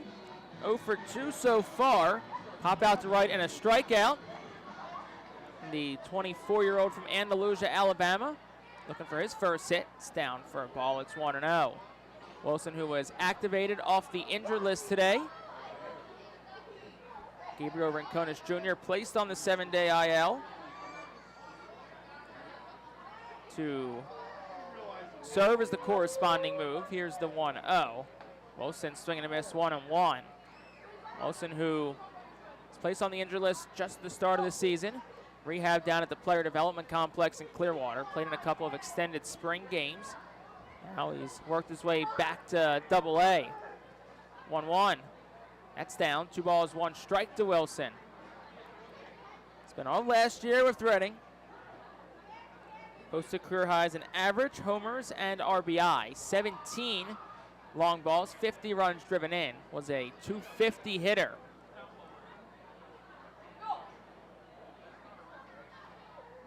Two-1. Swung on, fouled straight back. 2 balls, 2 strikes to Wilson. Wilson, who sports a new number this year, 51, as opposed to the number 2 that he wore last year. That one now belongs to Jim Haley, who I think him and Ethan Wilson look pretty similar. 2 balls, 2 strikes, 2 outs, base is empty. Vreeling fires. Wilson line drive over the head of third baseman Grosjean's into left field, a base hit. So Wilson wastes no time getting that monkey off his bat. There's the first base hit of the season for Wilson, and that'll bring Carson Taylor to the plate. So it sure feels good for Ethan Wilson to get that first base hit in his first game back, and a good sign as well when he's going the other way with it, slicing it into left field for a base hit. That was a really nice piece of hitting. It was a outside fastball up in the zone and just went with it, served it the other way. Carson Taylor digs on in. Taylor's 1 for 2 today, had an RBI single in the first. First pitch to him. Tried to check his swing, won't matter. Jared Durison will say it was a strike anyway, so it's 0-1.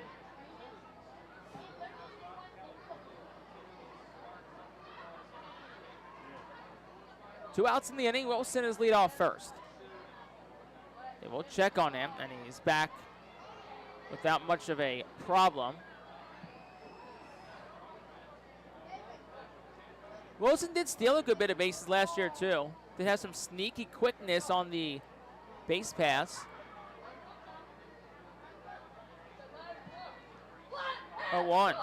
And that one is swung on. Hit in the air, shallow left. Polensky in towards the gap. Left fielder makes the catch. And that retires the side in the fifth. No runs in the inning for Reading. They did have a hit. No errors. One left aboard. We'll go to the sixth. Fightin' Phil still on top. It's 4-0.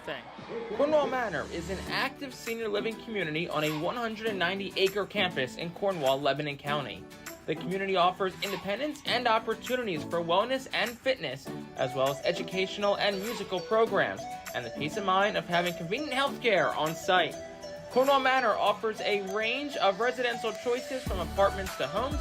Prospective residents are welcome to visit us for lunch and have a chance to learn more about the community. More information is available online at cornwallmanor.org. Cornwall Manor, celebrating 75 years of senior living. When the Reading Fightin' Phils get hungry, we turn to our Team Feed partners. Special thanks to Chick-fil-A, Giovanna's Pizzeria, Railroad House, Why I'm Missing Restaurant and Bakery, Jersey Mike's Subs, Mimo's Italian Restaurant and Bakery, Subway, and Clean Eats for making sure the Fightin' Phils front office is never hungry on game day. Our staff enjoys delicious meals from our Team Feed partners. Don't take our word for it. Find out for yourself today.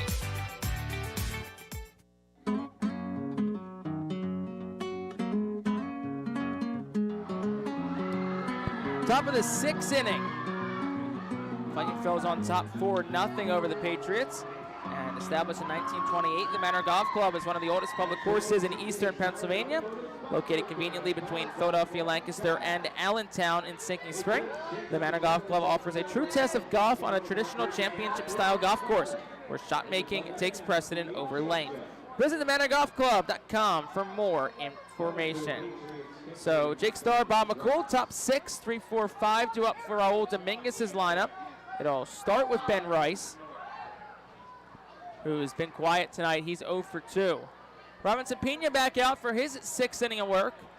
Currently sits at 72 pitches, giving up 4 hits, no runs. First pitch to Rice is over for a strike. It's 0-1. If Pena gets just 1 out, it'll mark not just a season-high in innings pitched for him, but a season-high in innings pitched for any Fightin' Phil starter. You read my mind. I was just thinking that have we had a starter get through 6 innings? 1 misses outside, 1-1. And you answer? No.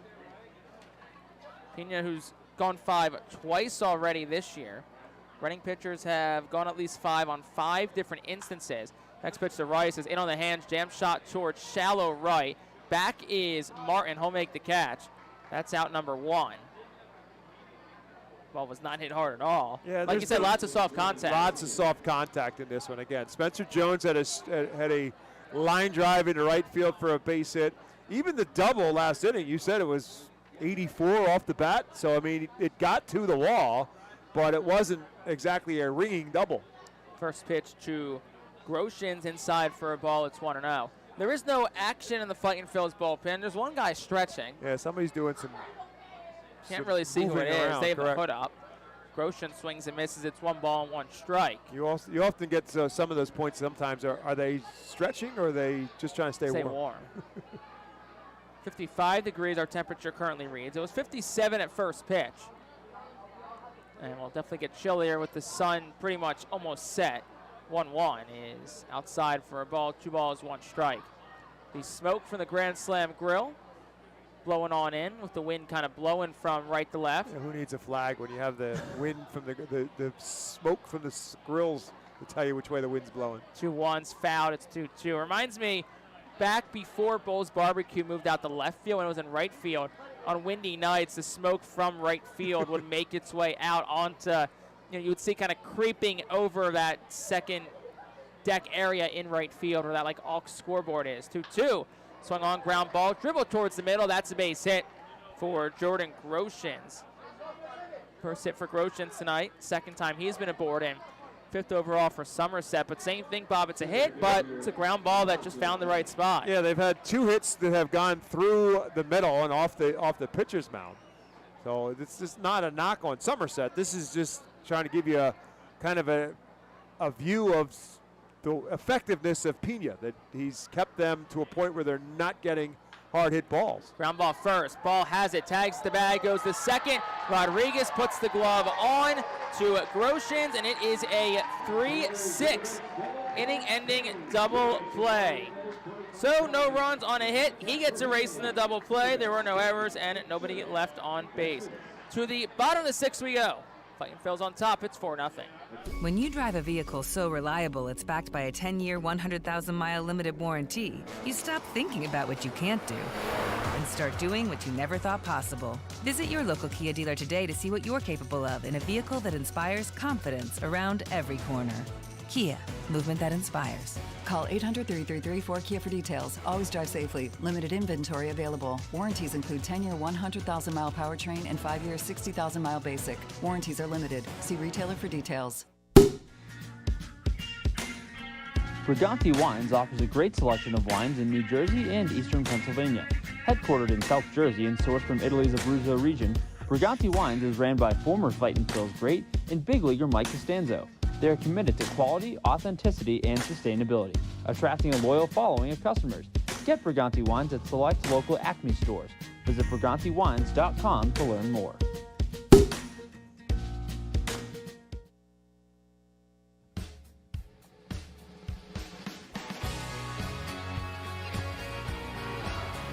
Bottom half of the 6th inning. It's a 4-0 lead for the Fightin' Phils. And this day in baseball town history is presented by our friends at Savage Auto Group. Visit Tim Profit and Savage 61 for all of your automotive needs. April 25th, 1967 at Williamsport. 40-year-old Robin Roberts starts his comeback attempt with the Reading Phillies in a 1-0 loss to the Mets. Roberts allows 8 singles, 4 of them infield hits, and strikes out 9, claiming after the game, quote, "I was satisfied," close quote. Phillies leaving 11 men on base and absorbing their first loss. Pretty sure I used that exact same one on this day last year. Well, history didn't change. It's still the same day last year as it was this year in terms of the same day in baseball town. So here is Caleb Ricketts to lead off. Do you remember what happened on this day last year? No.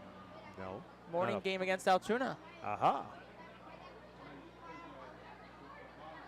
So here is Caleb Ricketts to lead things off. 4-5-6. 2 up against Tristan Vreeling, who's back in. Throws pitch number 79. It's down and in 1-0. We'll have our first morning game, our next return to FirstEnergy Stadium in May. Back-to-back Tuesdays in May with 11 a.m. start times. 1-0. Ricketts will take inside. 2 balls, no strikes. There is now throwing in the Fightin's bullpen. Bo Burrows is the righty up and throwing, so it does appear that Robinson Pena's night, a excellent one at that, will be coming to a close. 2-0. And Ricketts takes on the outside corner. It's 2-1.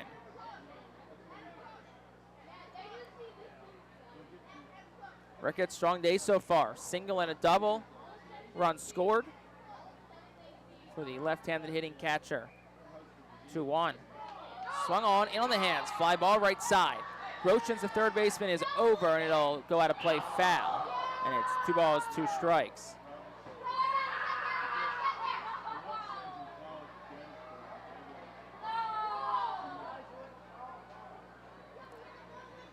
umpire Jared Durison will ask for some new baseballs. Ricketts, Phillies number 21 overall prospect. Entered today at 242, but that's quickly raised to 286 with his 2 hits today, including a double. Here's the 2-2. That one's down and in. 3 balls, 2 strikes to Caleb Ricketts. Some activity in the Somerset bullpen. Ryan Anderson, left-hander, up and throwing.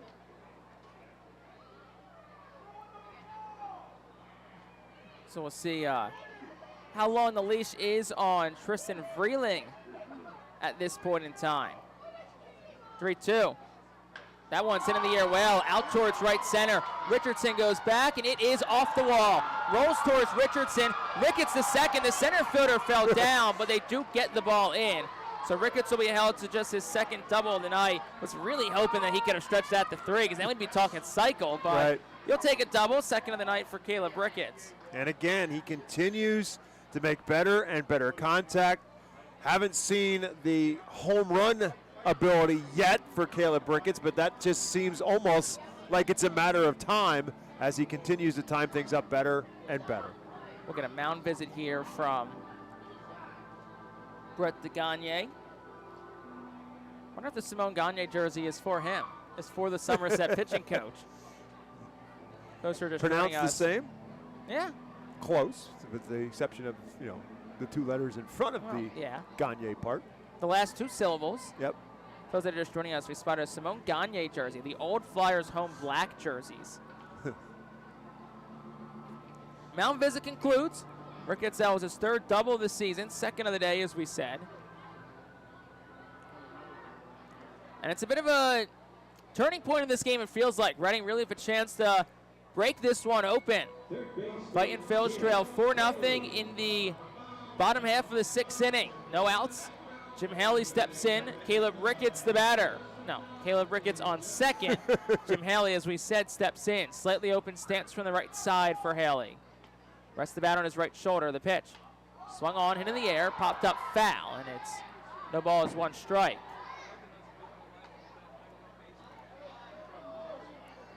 Midpoint of this week's 6-game series between the Fightin Phils and the Patriots. Really, really exciting weekend on tap, and the weather should cooperate as well. No ball, 1 strike count. Here's the pitch, and that's outside. 1 ball, 1 strike. Fireworks Friday and Saturday. Temperatures expected to be in the low to mid 60s. Sunny skies both days. And then Sunday is special visit from the beloved Philly fanatic. Must be beautiful on Sunday. Sunny skies, 75 degrees. Here's the 1-1. That's way outside. 2-1 to Haley. 3:15 start time Sunday. 6:45 the next couple of nights. Tickets always available. 610-370-BALL. Ourphils.com/tickets. Or you can always just walk up to the Customers Bank ticket office too. Haley awaits the 2-1. Vreeling set fires. Swing and a miss by Haley. It's 2-2.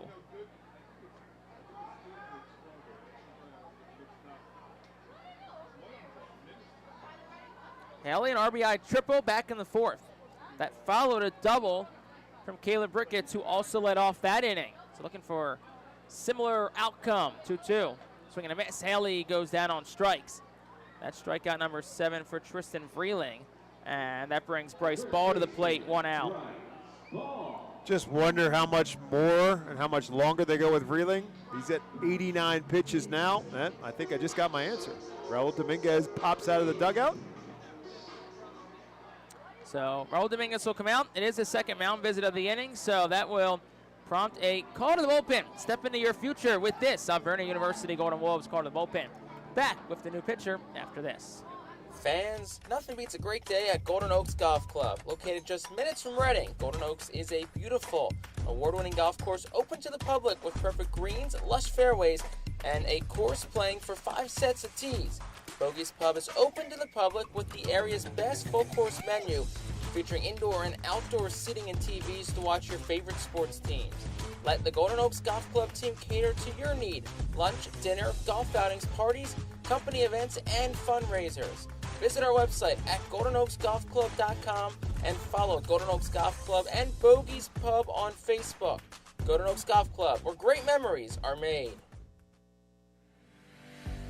The Fightin' Phils thank White Star Travel and Tours for presenting the 2024 Fightin' Phils Fan Road Trip.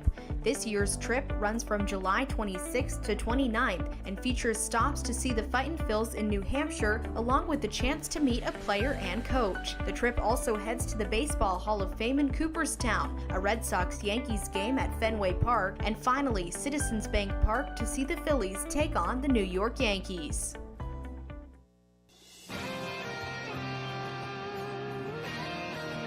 Still bottom half of the sixth inning, and it is a 4-0 Fightin' Phils lead. Ricketts stands on second, one out. Bryce Ball, the batter. The new pitcher in is Ryan Anderson, 6'6", 205-pound lefty from Reno, Nevada. 2019 12th round draft pick, and big spot here for him, Bob, trying to keep this a 4-run game. Making his 5th appearance. Only one decision, it was a loss, an ERA of 7.20. So in his 4 games, he's pitched 5 innings, given up 10 hits, 4 runs, struck out 4, and has walked 1. So he will finish his warm-up tosses. Also outside of baseball, to the surprise of absolutely nobody, the Bears made their first pick in the draft. Caleb Williams. New quarterback Quarterback from USC. So Bryce Ball will step in. Like we said, 1 out, bottom 6. 4-0 ball game. Fightin' Phils are on top, but they're looking for more here. Ball, who's 0 for 1 tonight, did have a sacrifice fly to center back in the 4th. That one scored Jim Haley. Ryan Anderson stands very close. Left-handed pitcher fires home. Ball swings, hits it, slicing down the left field line, foul. 0-1.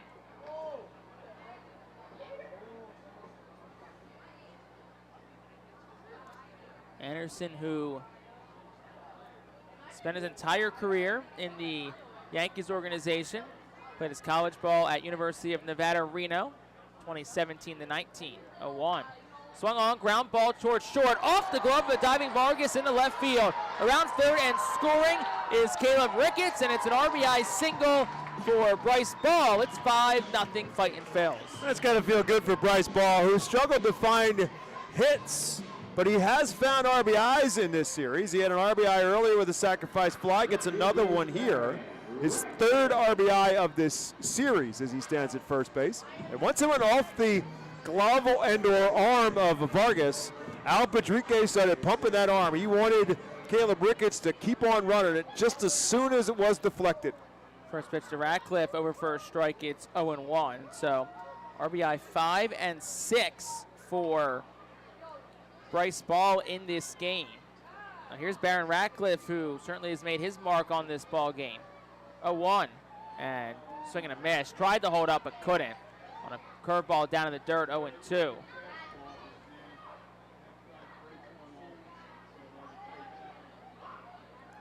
Barron Ratcliffe 1 for 2. Home run in the 2nd, struck out in the 4th.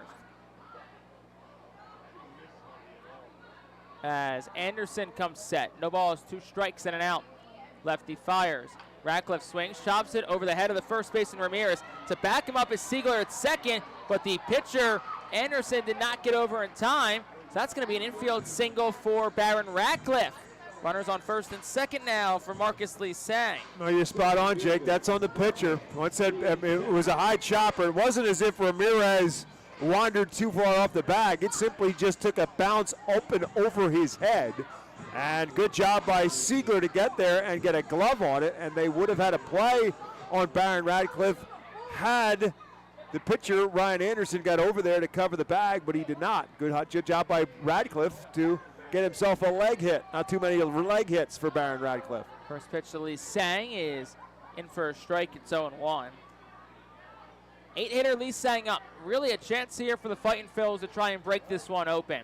It's 5-0 bottom 6. They have 2 on, 1 out. Infield plays back, not holding the runners. 0-1. Lee Sang swings at a chopper out in front of the plate. Anderson fields it. Only play is the first for the pitcher, and that's where he'll go. So runners do advance. 1-3 goes the put out. Good as a bunt. Yep. So won't count as a sacrifice. Basically a swinging bunt. But it does charge Marcus Lee Sang with an at-bat. So here's a chance for Casey Martin to try and drive in a couple of runs. Martin, who had a colder start to the year, heated up, had a really good finish to the week. 3 for 8 over his last 2 games at Binghamton. But he's 0 for 6 so far to start this series. First pitch to him, outside, 1 ball, no strikes. Bryce Ball third, Baron Ratcliffe on second. 2 out spot on the 6th, 5-0 Fightin' Phil's lead. Third baseman Groshans plays in on the cutout at third, rest of the infield's back. 1-0. That's over for a strike, it's 1-1. Second baseman Siegler plays shaded towards the second base bag.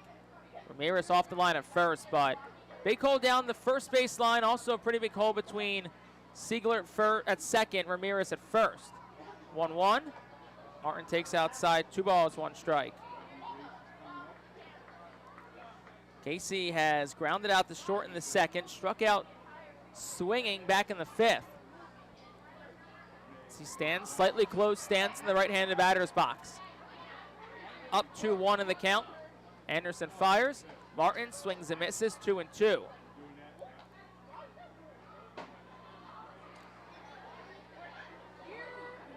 Martin, third-round pick by the Phillies in 2020 out of the University of Arkansas.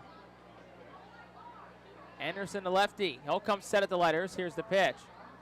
And that's upstairs, 3-2. Martin held up. The count runs full. Should Martin reach? Jose Rodriguez awaits on deck. He is 0 for 3. Did reach on an error in the first and came around to score. Anderson's ready. Payoff pitch. Swung on, fouled straight back. And that one landed right in the lap of someone sitting. I was going to say, that was headed right for your desk. That is true. The trajectory of that pitch. I hope that window's closed. Just to give you something else to think about, Jake. Don't want a broken computer.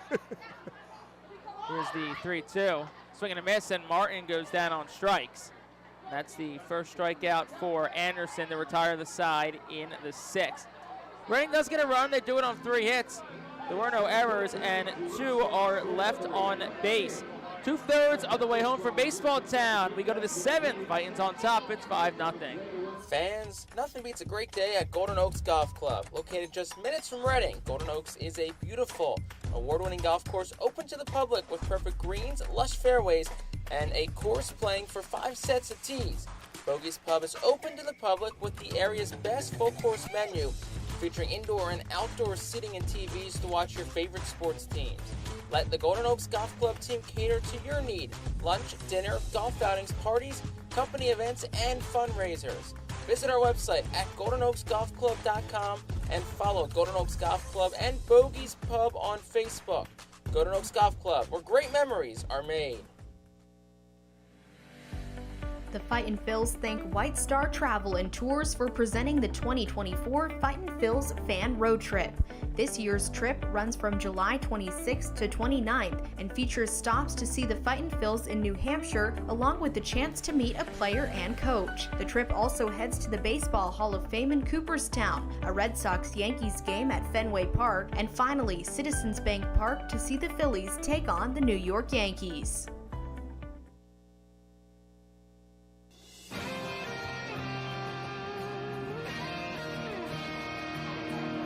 We go to the top of the 7th. 5-0 Fightin's lead. And it'll be a new pitcher from the Alberta University Golden Wolves bullpen. It is Bo Burrows. Making his 6th appearance for the Fightins, 0-1 with a 3.86 earned run average. The right-handers pitched 7 innings, giving up just 3 runs, 6 hits. He has struck out 10. He has walked 3. He will get 6, 7, 8 of the Patriots lineup. It'll start with Grant Richardson, 2 for 2 with a pair of singles tonight. First pitch home is inside from Burrows. It's 1-0. How about Robinson Pena's night? 6 innings, 5 hits, no runs, a walk and 5 strikeouts. Yeah, extraordinarily effective start, and Robinson Pena has now, we talked about this when we first got started, 4 starts now for Pena, and 3 of them excellent starts. And so we find out it is not the ballpark because the 2 good starts up until this point were on the road, and the bad start was here. Entering tonight, he had a 2.70 ERA through 2 road starts. It was a 15 at home, but also was 1 start. So can't really look at the numbers that early. Here's the 3-0, and it's swung on 3-1 as it's fouled back. It was also against a very good Portland hitting team, and on a day with, as it was through most of that Portland series, which the wind was blowing out, and he got burned by 3 home runs in his 3 innings of work. 3 balls, 1 strike to Grant Richardson. The pitch, swing and a miss. Don't think he meant to swing at that one as it was up and in. It almost hit him. The count's full. Almost hit his back shoulder. That's how far in tight it was on Richardson, but he had committed. So Richardson, recollecting himself, will ask for time, step back in from the left side. Slightly open stance, started 3-0, now it's 3-2.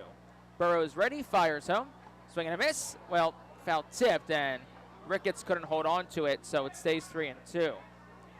So Pena in that Portland loss, 3 innings, 6 hits, 5 earned.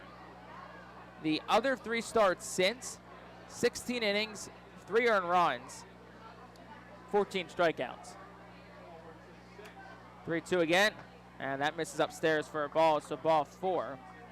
So Burrows issues a walk on the first batter he faces, and that'll bring Aaron Polensky to the plate. Yeah, you just look at the strikeouts to walk numbers is what really makes you jump out when you're talking about Robinson Pena. So you look at what he did tonight with 5 strikeouts and a walk. He's at 21 strikeouts now and just 2 walks on the season. You can't find a whole lot of flaws in that. The control has been exquisite from Robinson Pena. Here's Aaron Polensky, no outs in the 7th. First pitch, up and away, 1 ball, no strike to Polensky. And he's also a guy who doesn't have a ton of experience as a starter.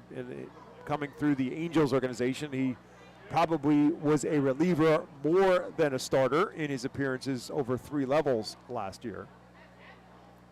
Yeah, it was in Tri-City, High A, 8 appearances, no starts. Rocket City made 7 starts, 19 appearances, and then AAA Salt Lake, 4 starts out of 7. So in total, that's 11 starts and 34 appearances for Pena. So the team gives some length tonight, too. 6 innings. That's impressive. 1-0. Swing and a miss. 1 ball, 1 strike to Polensky. Bo Burrows, one of 2 Fightin' Phils who have big league service time. Played in 2020 with the Tigers, 2021 with the Twins at the big league level. 1-1. And it's a curveball that hits Polensky. Got him on the elbow, yep.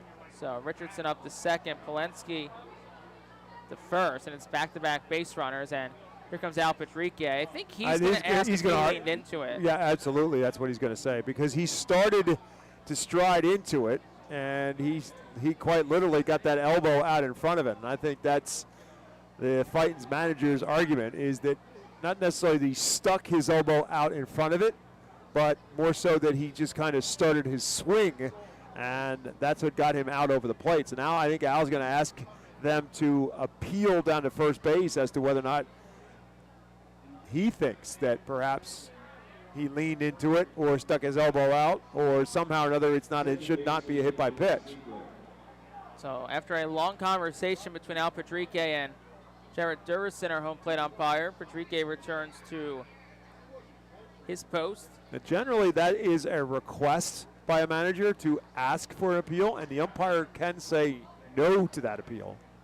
First pitch to Sieglers, upstairs, 1 ball, no strike. I say that for a reason, because that happened one time in a game last year in which Al wanted the umpires to consult with one another, and they said no, and that just made him madder. And he was still mad about it the next day. Over for a strike, it's 1-1. I walked into the ballpark the next day, and I just said, "Hey, Skip, how you doing?" He's like, "I just understand last night. I just don't understand." I'm like, and I was trying to ask him what exactly was the ruling on it, and he was still arguing. He was still mad about the fact that they didn't talk to one another. 1-1. Swung on, ground ball right to the shortstop, Rodriguez. Will take it to the bag himself, throw to first, it's in time, and that's a 6-3 double play Richardson up to third, but there's 2 outs for Alexander Vargas. Well, they have had now 3 very timely double plays in this ball game. Give Robinson Pena credit for the first 2, and now give Burrows the credit for this one. Again, you cannot get more tailor-made than that. For Rodriguez, his momentum is carrying him right to the second base bag to make the easy tag for a 1, and the momentum to take the throw hole over for the out. First pitch, ground ball to ball. He'll take it to the bag himself, touch it, and retires the side in the 7th. So an inning that looked like it might get a little hairy at first, ends up being a pretty quick inning for Beau Burrows. So all in all, it's no runs, no hits, no errors, 1 left for the Patriots. It's stretch time. Bottom of the 7th up next here on the Fightin' Phils Radio Network. Nursing home neglect is a serious problem. If you or a loved one has suffered from bed sores obtained in a nursing home or a fall down in a nursing home resulting in a fracture, our friends at Swartz Culleton can help. Call the attorneys at Swartz Culleton for a free consultation. Their phone number is 1-800-JUSTICE. That's 1-800-587-8423. Once again, call 1-800-JUSTICE today. Swartz Culleton is a proud sponsor of the Reading Fightin' Phils. Welcome to Aspire Memory Support at the Highlands of Wyomissing, where every day is filled with purpose and connection. Our innovative approach, featuring the Hearthstone Institute's renowned I'm Still Here program, ensures that every resident living with Alzheimer's or dementia experiences a life worth living. With evidence-based techniques and personalized care, we focus on meaningful engagement to reduce common symptoms like agitation and anxiety. Join us in celebrating the person behind the memory loss with activities tailored to their unique interests and abilities. Discover the difference with Aspire Memory Support at the Highlands at Wyomissing.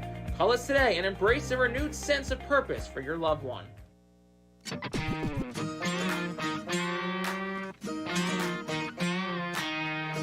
We have stretched at the bottom of the 7th, 5-0 Fightin' Phils. And this inning is brought to you by Cornwall Manor. Excuse me, it's brought to you by Swartz Culleton. Have you or a loved one been injured? Get justice. Call Swartz Culleton today at 1-800-JUSTICE. Ryan Anderson returns for his 2nd inning of work. First full frame for him. And he will get the top of the Fightin' Phils lineup, starting with Jose Rodriguez. And it feels like a great opportunity here at the top of the lineup up in a 5-0 game for the Fightin' to really try and put this one away. Don't want to get too far ahead, but try and get some more insurance runs. Looking for a laugher, Jake. That's what you're looking for. You don't First get pitch too to many. Rodriguez is a strike at 7-1. I haven't had enough laughers. As long as it's in your side, that it's a one-sided game. Wait, That's you fine. look at Tuesday. Yes. 1-run game, 5-4 in the 8th, and you put up 5 runs to make it 10-4. Yeah. Pitch to Rodriguez, that's down and in. Yeah, but you won by 5, but you didn't have a lot of time to laugh because it all happened at the bottom of the 8th. You know, you didn't have one of those 9-0 games or 9-1 games. Matt Russell up and throwing in the Phils bullpen. Here's the 1-1 to Rodriguez.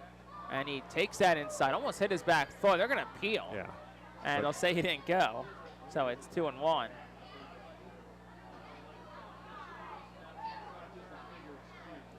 Rodriguez 0 for 3 tonight. Did reach on an error back in the 1st and score. 2-1, swung on, ground ball, took an awkward carom off the pitcher's mound, but it's still right to Vargas at short, who makes the play and throws the first. And that's out number 1. That'll bring Ethan Wilson to the plate. So in total, Tristan Vreeling, 5 1/3 innings, 7 hits, 5 runs, 4 earned, no walks, 7 strikeouts. So you talk about things going well when you can get to a pitcher who had the kind of dominant outing that he had last week in Vreeling. It's got to just continue to inject confidence into a group that you can sense the confidence improving every single day. Yeah, I mean, in addition to what, as you said, what he did last week in the Eastern League Pitcher of the week, but in all 3 of his starts, he had been really effective. He only gave up a 1 earned run going into tonight's game. The ball is 1 strike to Ethan Wilson. No, check his swing on a pitch down. They'll say no swing, it's 1-1. And opposed to what we were talking about with Pena, where there was a lot of soft contact, there was a lot of loud contact off the Fightin's bats. I mean, they had the home run from Radcliffe, which was a bomb, but they've hit some balls, they've rocked some balls off the wall. 1-1, and Wilson takes outside, 2-1. Ethan Wilson is 1 for 3, as we said. He did single in the 5th, sent one the other way. To the left, the left-handed hitter did. 2-1. And that's low and away. 3 balls, 1 strike. There is throwing in the Somerset bullpen. Bullpen catcher still standing, so still probably a decent amount of time left for the arm down there, who Bob's going to have for us in a moment to get loose. 3-1. Wilson takes its ball 4. So Ethan Wilson's aboard for the second straight plate appearance. 1 out base runner for Carson Taylor. That is Luis Velazquez, who is up in the bullpen for Somerset, right-hander.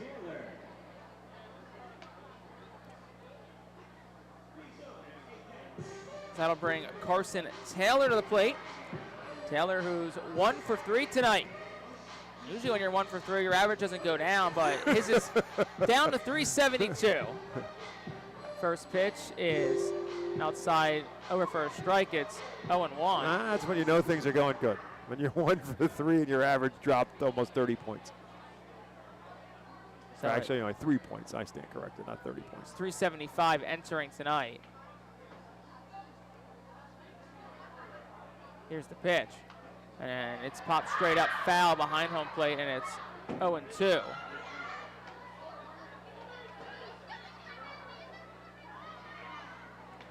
So no balls, 2 strikes, 1 out to Carson Taylor. Ethan Wilson gets his lead off first. Anderson fires. And it's a curveball that just missed inside. 1 ball, 2 strikes. Anderson thought it was a good pitch. So did Ben Rice. Ben Rice takes a stroll out in front of home plate with his mask on top of his head. And you know, he went to Dartmouth, so he's got that going for him. Could have been could have been pre-law. You never know. Looks like it was a strike at least from up here, but here's the 1-2. Wilson takes off, swing and a miss. Throw to second is not in time. So Ethan Wilson has his first stolen base of the year. Taylor does strike out swinging. So that's his second strikeout for Anderson, and that'll bring Caleb Ricketts to the plate.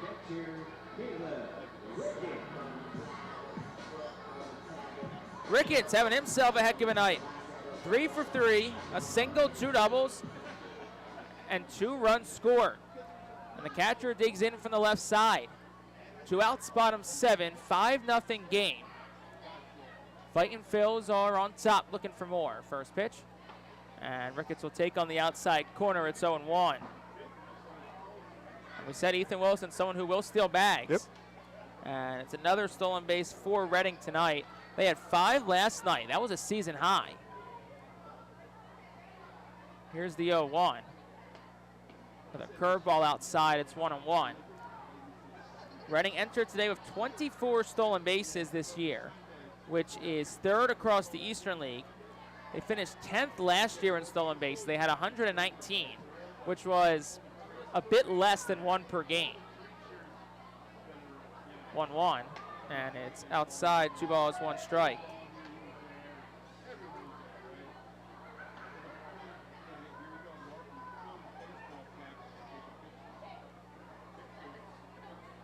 Wilson gets his lead off second. Anderson comes set. The pitch. And Ricketts swings over it. The swing and a miss. He's down on strikes. And that will retire the side in the 7th. No runs, no hits, no errors, 1 left. We'll go to the 8th. 5-0. Fightin's on top. Nursing home neglect is a serious problem. If you or a loved one has suffered from bed sores obtained in a nursing home or a fall down in a nursing home resulting in a fracture, our friends at Swartz Culleton can help. Call the attorneys at Swartz Culleton for a free consultation. Their phone number is 1-800-JUSTICE. That's 1-800-587-8423. Once again, call 1-800-JUSTICE today. Swartz Culleton is a proud sponsor of the Reading Fightin' Phils. Join us as we celebrate Reading's Spanish and Latino culture during 12 Friday home games this season. The Savage Auto Group Fiesta Fridays are presented by Cathay Law Offices, Suburban Brewing Company, Carl's Cards and Collectibles, Humane Pennsylvania, Star City Boxing, and the American Diner. Fiesta Friday features special Los Luchadores Day Reading uniforms, Hispanic and Latino food and music, and other cultural elements throughout the ballpark. Get your tickets now by calling 610-370-BALL, online at ourphils.com, or at the Customers Bank ticket office.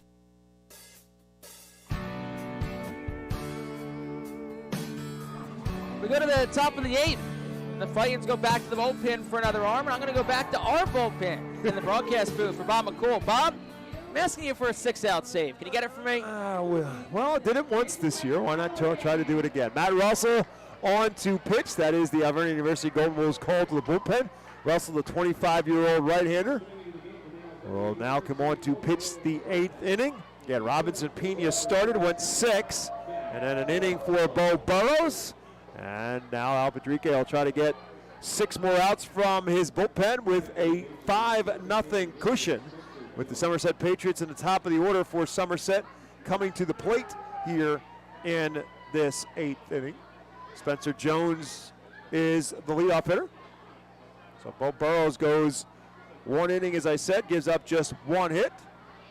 Did not give up a run, obviously, in a 5-0 game, and did not walk a batter, did not strike out a batter, but gets the Phils to the 8th, and Spencer Jones gets a strike to him and then goes for it all on the second one. A healthy cut from the young left-handed hitter and comes up empty, and now he'll call timeout because he's behind, no balls and 2 strikes.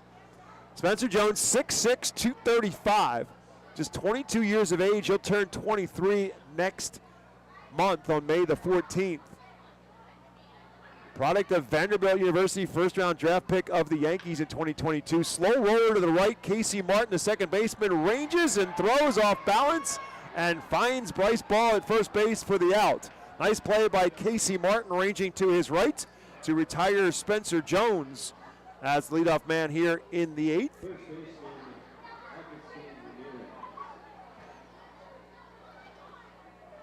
The Patriots have had 2 leadoff base runners on in this ballgame, and one of those was by way of an error. So the Phils have worked ahead in terms of getting outs, and here's Ramirez swinging at the first pitch. This will be a whole lot easier play for Casey Martin at second base, up on a couple of hops, the last one being a Sunday hop right to his chest, and it took just 1 pitch to get Augustine Ramirez out. Back-to-back groundouts to second base for Matt Russell, who's thrown 3 pitches and has 2 outs. And now faces Ben Rice, the 3-hole hitter.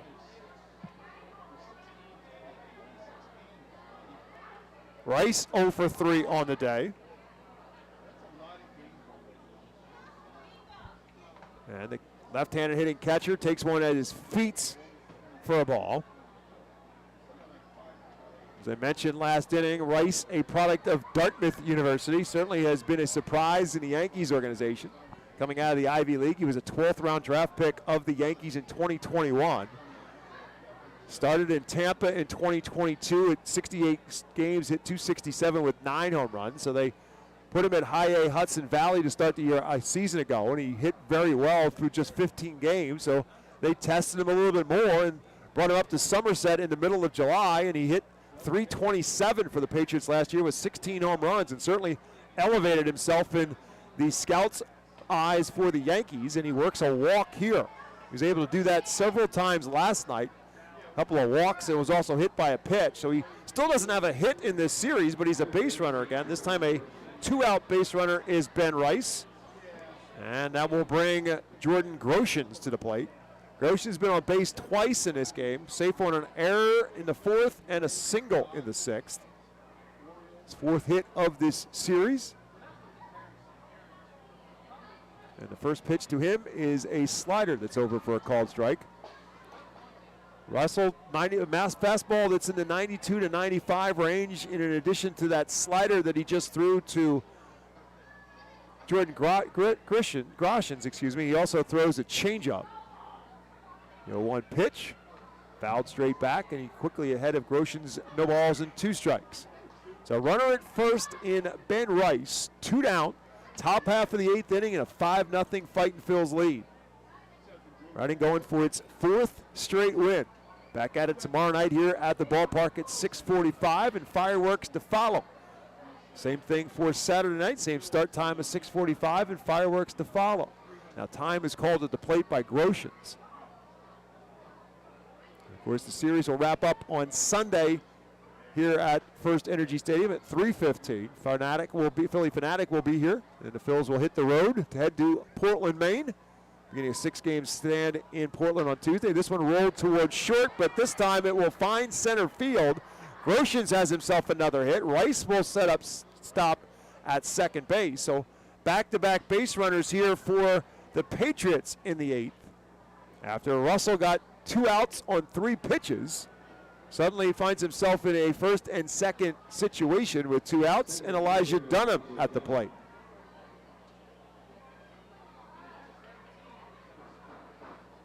Dunham 0 for 3 on the night. Fly out, hit into a double play, and grounded out into actually 2 double plays for Elijah Dunham.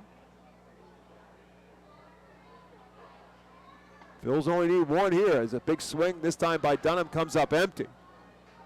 Dunham with 2 home runs on the year and 5 RBIs. He too is looking for his first hit of this series. 0 for 10 so far. 2 on and 2 out. Misses outside, try to get in a chase with the changeup. And the left-hand hitter stays off.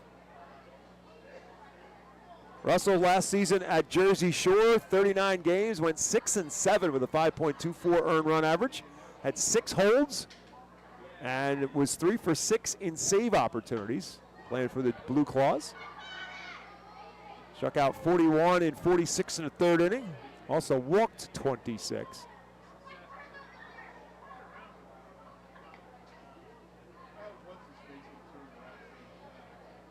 This is 4th appearance for the Fightin' Phils in 2024. He's trying to work his way through Elijah Dunham in a 1-2 count. Swinging a foul tip, and Ricketts could not hold on as the ball was in his mitt and popped back out, so it stays 1-2.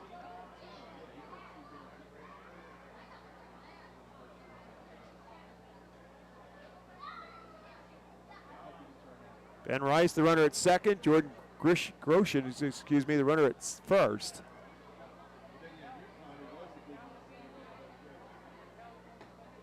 Just misses outside. Count even now at 2 balls and 2 strikes.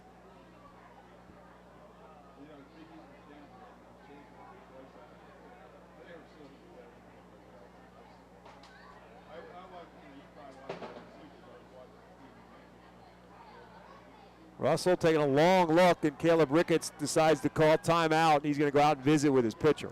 Probably smartly, too. They were not on the same page on how they wanted to attack Dunham on this 2-2 pitch. It's like Tristan Garnett has taken the warm-up jacket off in the Phil's bullpen. Has not yet begun to pitch. Yeah, it's not a safe situation. So probably would only see Lazar get loose if that was the case. He did pitch on Tuesday also, so not sure entirely on if he's available. Pitch to the plate, fouled out of play. 2 balls and 2 strikes to Elijah Dunham. Of course, if you can save your high leverage bullets and move yourself to a 3-0 series lead, right, you got to feel really good about where you're at entering the weekend. You need to win just 1 to take the series. Tomorrow night's matchup, left-hander Matt Osterberg for the Fightins, right-hander Blaine Abetta for the Patriots. This one lifted into left field and slicing away from Baron Radcliffe and ultimately into the stands as Dunham stays alive at 2-2. So 18 pitches thrown so far for Russell. Again, he had 2 outs on 3 pitches, and then all of a sudden things changed. He walked Ben Rice, and then Jordan Groshans comes up with a hit. And a 2-2 count here to Dunham. Just misses inside, and a long hold of the pitch on the catch by Caleb Ricketts. Count now full, so the runners will be off. With the 3-2 count and 2 outs in the inning.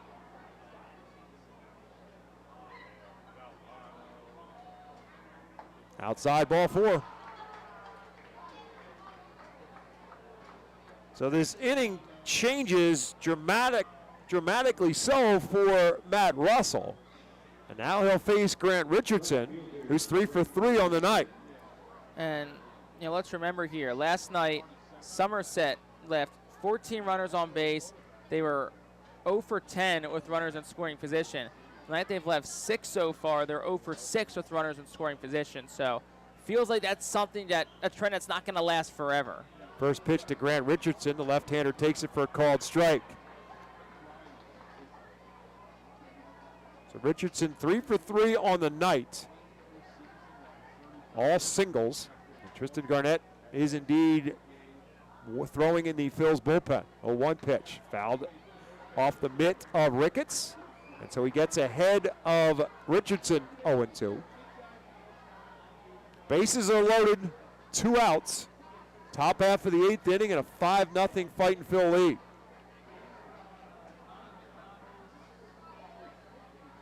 Matt Russell, born and raised in Kansas City, Missouri, played his college baseball at Missouri State.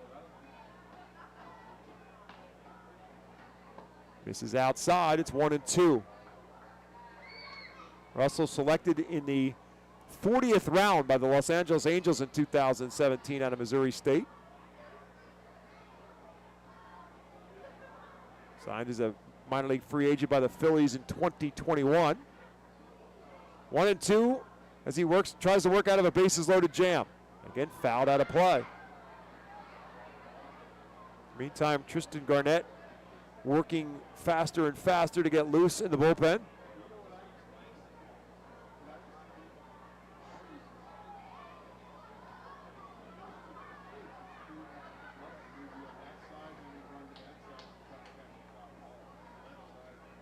Back through the box, slow roller. Shortstop Rodriguez is there. The throw over is in time. Just beats the diving Grant Richardson for the 3rd and final out. For Somerset in the 8th. No runs, 1 hit, no errors, and they leave the bases loaded. We'll head to the bottom of the 8th. The Fightins 5, the Patriots nothing. ROG Orthodontics is the proud official partner of the ROG Orthodontics Fightin' Phil's Kids Club. Join today at Fightins.com to get your free ROG Orthodontics Kids Club t-shirt and visit FantasticSmiles.com for more information on why ROG Orthodontics is voted #1 in Berks and Monco. ROG Orthodontics and the Fightin' Phils, 2 great hometown partners. Are you looking for a reliable food distributor to meet all your culinary needs? Look no further than our trusted team at Feaser's Food Distributors. For over 120 years, our products have been sourced from the best farms and suppliers, ensuring that you get the best ingredients for your restaurant or organization. From fresh produce to premium meats, Feaser's supplies everything but the appetite. Visit Feasers.com today to experience the difference in working with a top-tier, family-owned food distributor. Feaser's, your partner for success in the kitchen. Looking for a fast and hassle-free way to get your snacks and non-perishable groceries? Look no further than FeasersDirect.com. With just a few clicks, discover the convenience of having your culinary essentials ready for a pickup at our headquarters in Harrisburg.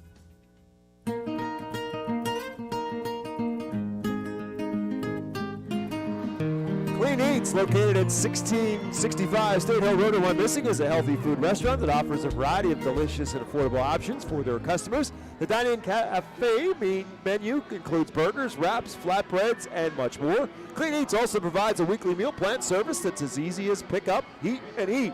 Healthy food options at Clean Eats in Wyomissing include grab-and-go meals, protein smoothies, healthy snacks, and catering for all occasions. Clean Eats is a proud 2024 Fightin' Phil's team feed partner. Jake Starr will tell you, get the wraps.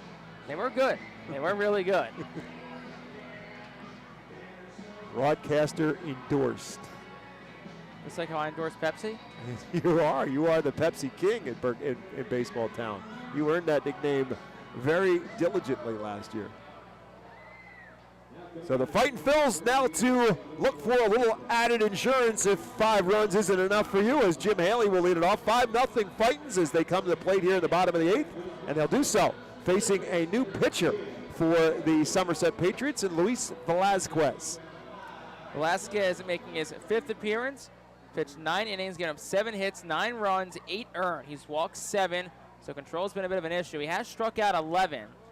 So Fightin' Phils have Jim Haley up to start, see if they get some insurance, like you said, for Tristan Garnett. Haley 1 for 3 in the night, tripled back in the 4th inning, drove in a run, and then scored a run. And that first pitch to him is over for a called strike. Phils with a single run in the 1st and the 2nd, 2 spot in the 4th, and another in the 6th for their 5-0 advantage. No balls and a strike to right-handed hitter Jim Haley. Takes this one in the dirt and rolls all the way to the backstop. It's 1-1. Velasquez, a 22-year-old from the Dominican Republic, signed with the Yankees at 18 years old back in 2019. Stares in for the pitch from the catching of Ben Rice. 1-1 pitch. Tapped foul down the third base line and towards the Somerset dugout. It's 1-2 now to Jim Haley.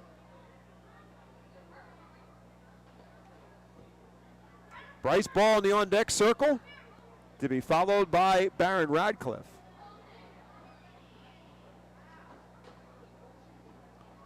Haley takes it low for a ball. It's 2-2.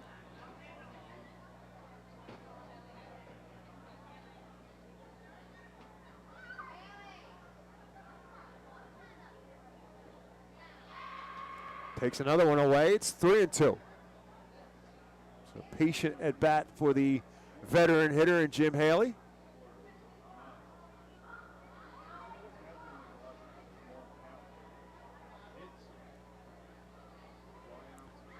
Velazquez with his 3-2 pitch.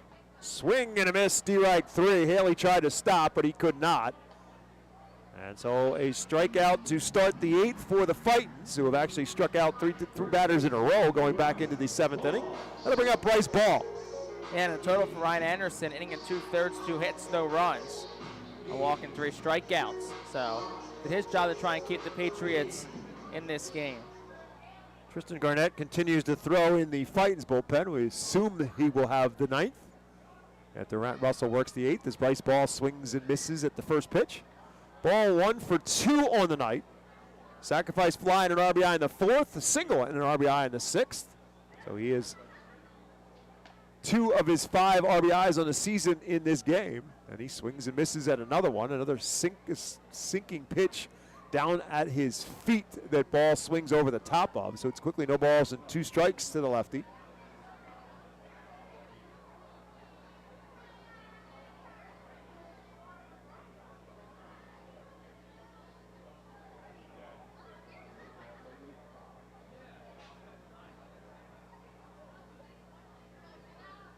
Swing and a miss. Back-to-back strikeouts here in the 8th inning.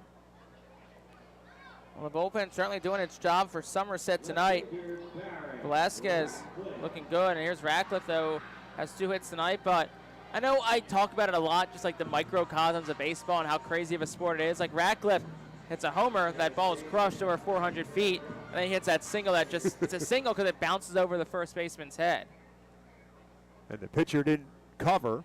Barron gets a single out of it. He started and stopped here, but he went around. So Velazquez continues to throw essentially breaking balls, sliders at the feet of the left-handed hitter, back-to-back for both Ball and Radcliffe to get ahead.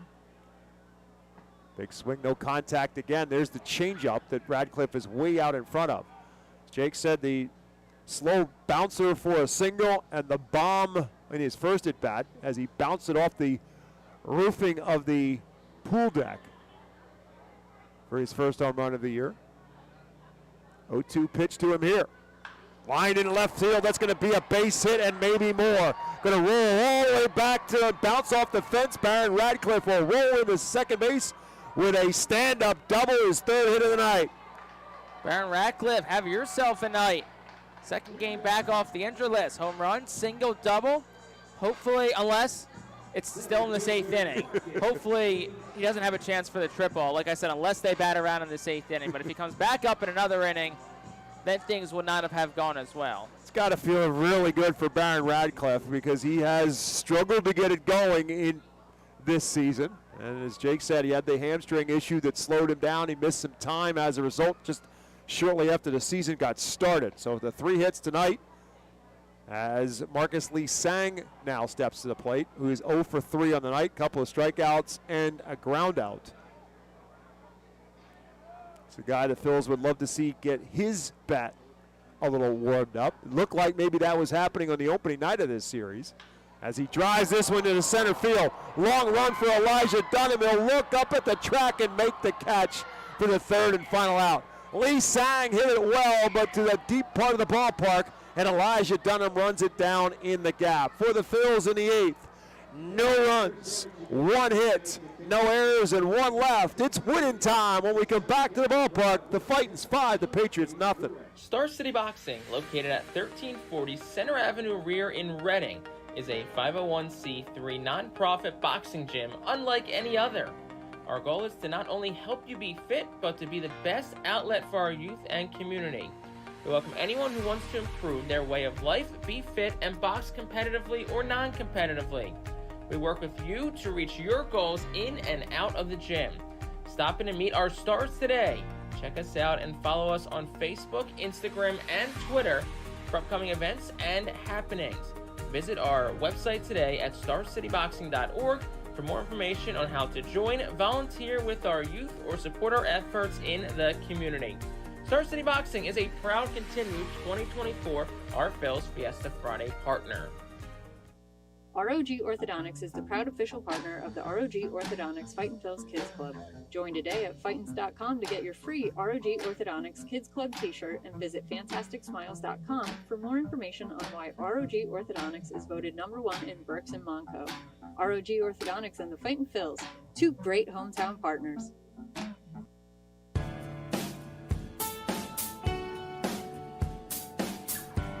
The University Golden Wolves call to the bullpen.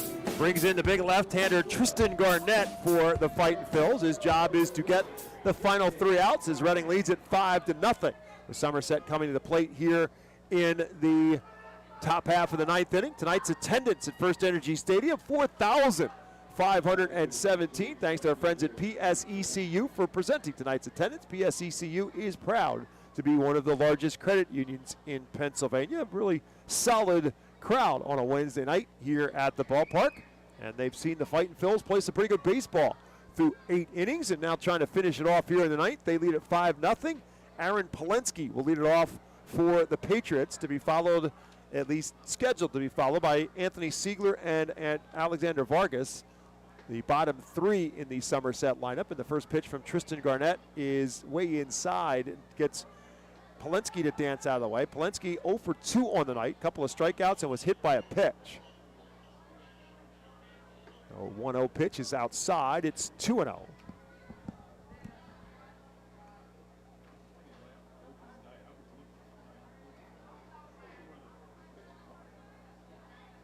Garnett comes with a 2-0 pitch. That's there for a called strike with the slider.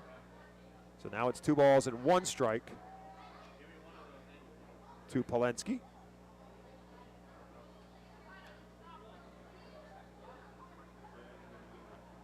And that's low. It's 3-1.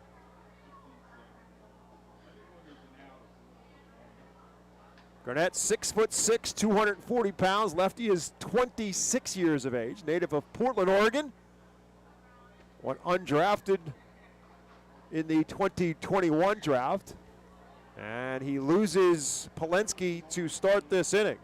Played his college baseball at Cal State Dominguez Hills.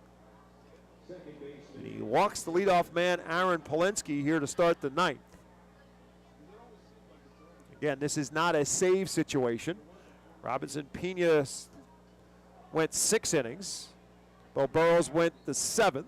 Matt Russell the 8th. And now it's Garnett's job to get the 9th, as Anthony Siegler now will bat. The first pitch to him is there for a called strike. Garnett, fastball and slider. Fastball in the 90 to 93 range. Pitched last year at both Jersey Shore and here in Reading. Made his final 12 appearances in Reading. Pitch outside, just a bit outside. It's 1-1. 34 appearances at Jersey Shore and a solid performance with the Blue Claws. 3-3 with a 2.39 earned run average. 36 strikeouts in 37 2/3 innings. That one's up high. Now it's 2-1. Promoted to Reading on August the 5th. Made 12 more appearances here in Baseball Town. Went 1-1 with just a 0.68 earned run average. Struck out 20 in 13 1/3 innings and only 4 walks. 2-1 pitch. There for a called strike. So Garnett has certainly shown that he has the ability to throw strikes, despite the fact that he's got a man on first base on walks. Here comes the 2-2 pitch. Tapped in front of the plate. Going to be a tough play. Ricketts can't make it. Garnett was there.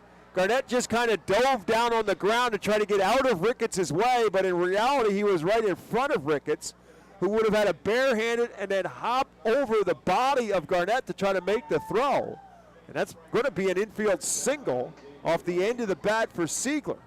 And so the Patriots are far from over in this with 2 on and nobody out. And now Alexander Vargas will bat. The top of the order, and Spencer Jones in the on-deck circle for Somerset.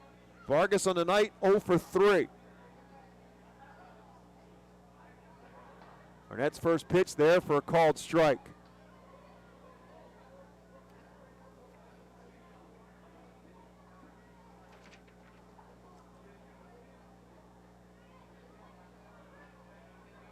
Takes a look back at second. Comes with his 0-1 pitch. Tapped on the right side, but foul. So he's ahead of Vargas 0-2. This is the 6th appearance of the season for Tristan Garnett, 0-1 with a 1.13 earned run average, and 8 innings so far in 2024. He struck out 7 and walked 6. So those numbers I was telling you about for 2023, in which the strikeout to walk numbers were tremendous, not so much so far in this season, but he does get Vargas to chase out of the zone and get a strikeout. So a big out there for Garnett. 1 down now here in the 9th inning.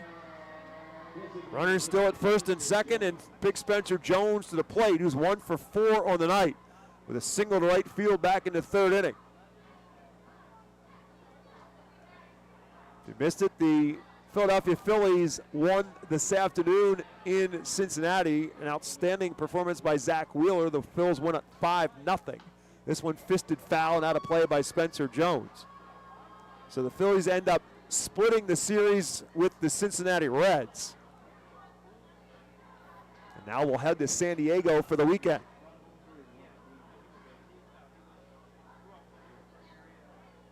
Tristan Garnett from the stretch, 0-1 pitch, swing and a miss.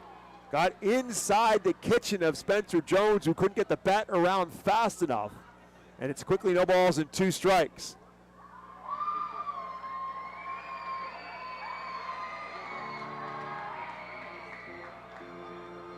Augustine Ramirez in the on-deck circle, and a swing and a miss again by Jones.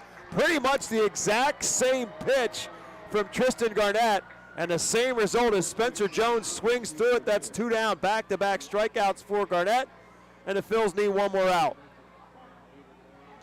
Augustine Ramirez, 0 for 3 on the night. He did walk back in the 3rd inning. Way inside on the first pitch. 2 on, 2 out. Top of the 9th. Fightin's 5, Patriots nothing.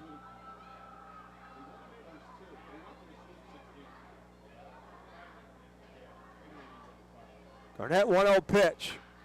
Towards second base, Casey Martin up with it. He'll make the throw in plenty of time, and that'll do it for Somerset here in the 9th. For the Patriots, no runs, 1 hit. There were no errors, and 2 men left on base. The Reading Fightin' Phils continue their winning ways. They win it tonight over Somerset by a final score of 5-0. We'll take a timeout, back with a postgame show on the Reading Phillies Radio Network right after this.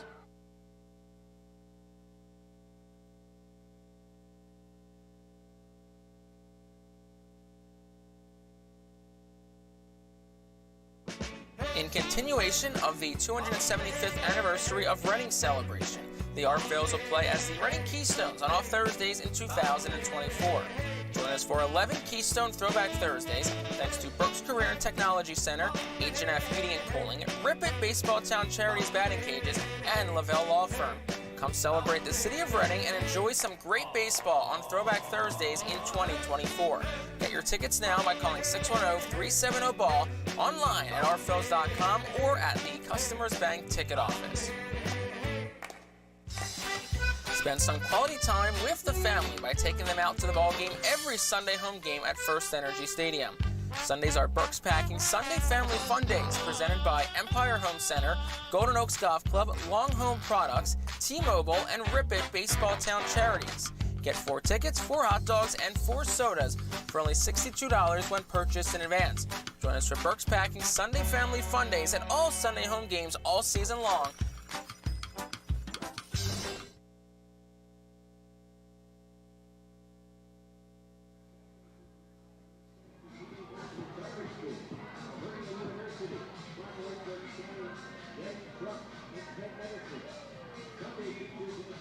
Welcome back to the Reading Fightin' Phillies post-game show, where the Reading Phillies win it tonight over the Somerset Patriots by a final score of 5-0. Obviously, when you get a shutout, it's good pitching, and nothing to dismiss tonight for the Phils, who have 4 different pitchers combined to get the shutout. And they take care of business tonight, and more importantly, now are in a position to do no worse than split this series after they've taken the first 3.